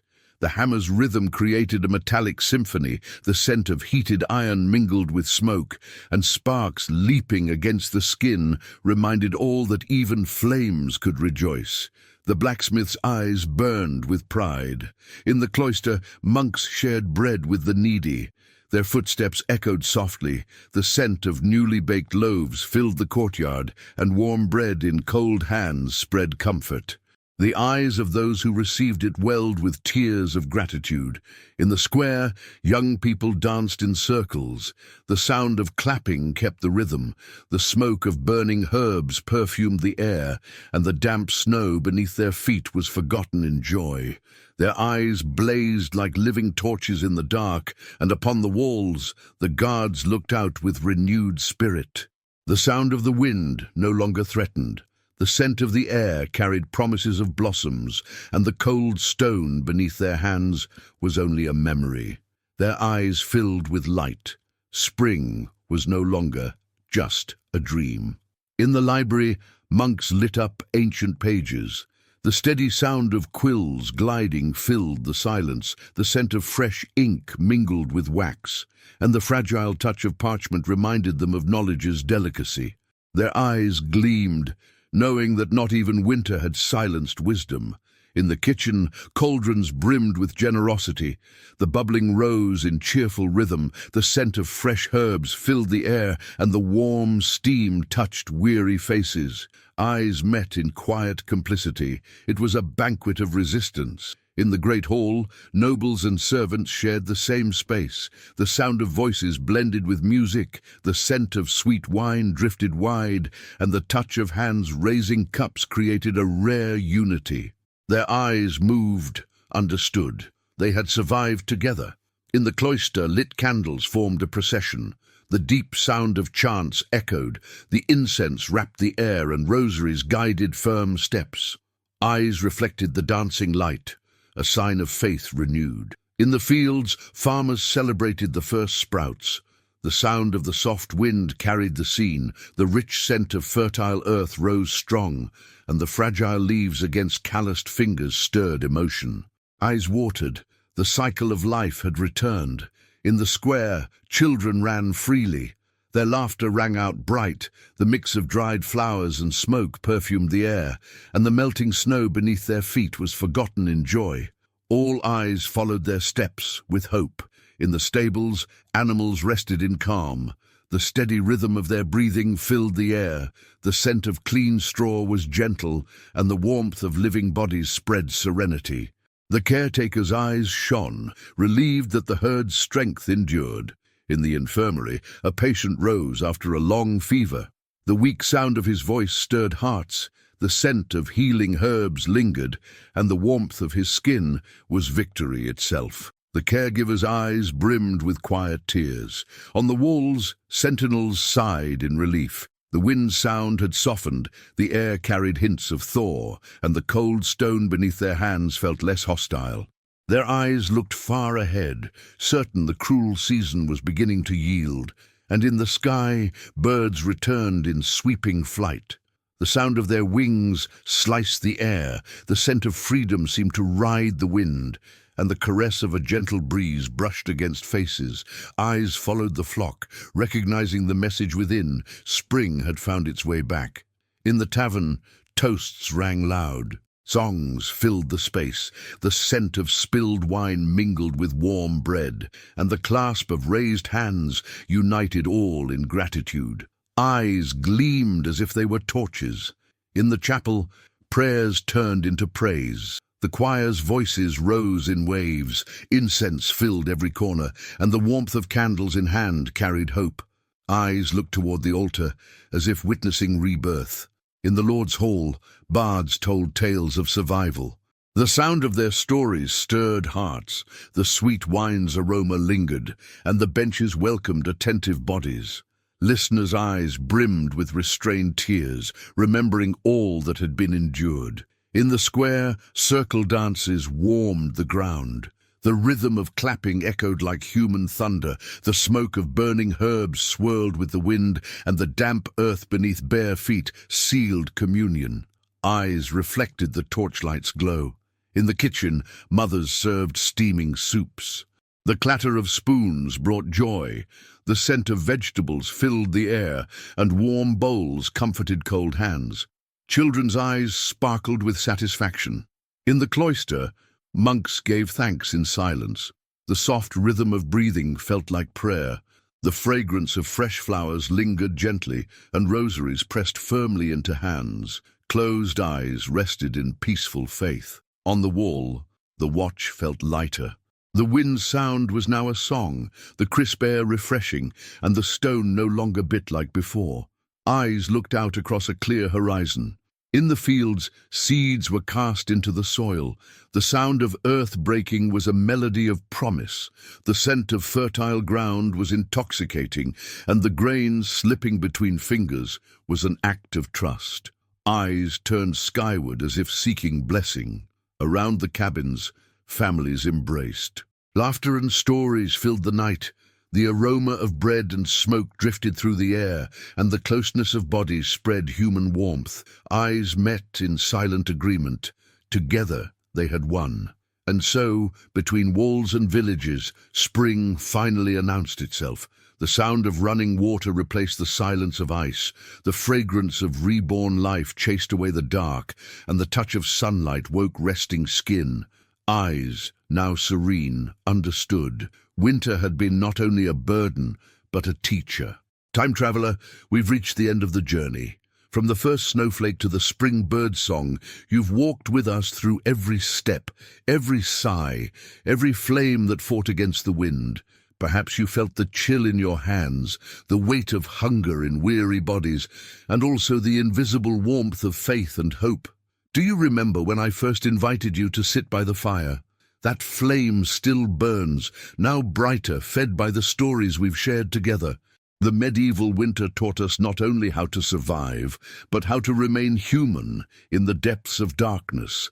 Now, close your eyes, hear the echo of bells, the whisper of prayers, the laughter of children racing through the square. Breathe in the scent of rain-soaked earth. Feel the breeze that no longer cuts, but caresses. Picture yourself walking between village and castle, realizing that every stone, every face, every flame carried a piece of this journey. And before sleep takes you, I leave you one last thought. Just as spring always finds its way after winter, so too in your life, each silence, each sorrow, each shadow holds the promise of a new beginning. Until tomorrow, I'll be here waiting to travel with you again, through forgotten times, through moments of quiet courage and unexpected humanity. You know where to find me, right here, at the threshold between history and dream. Rest well, traveler. Peace be with you.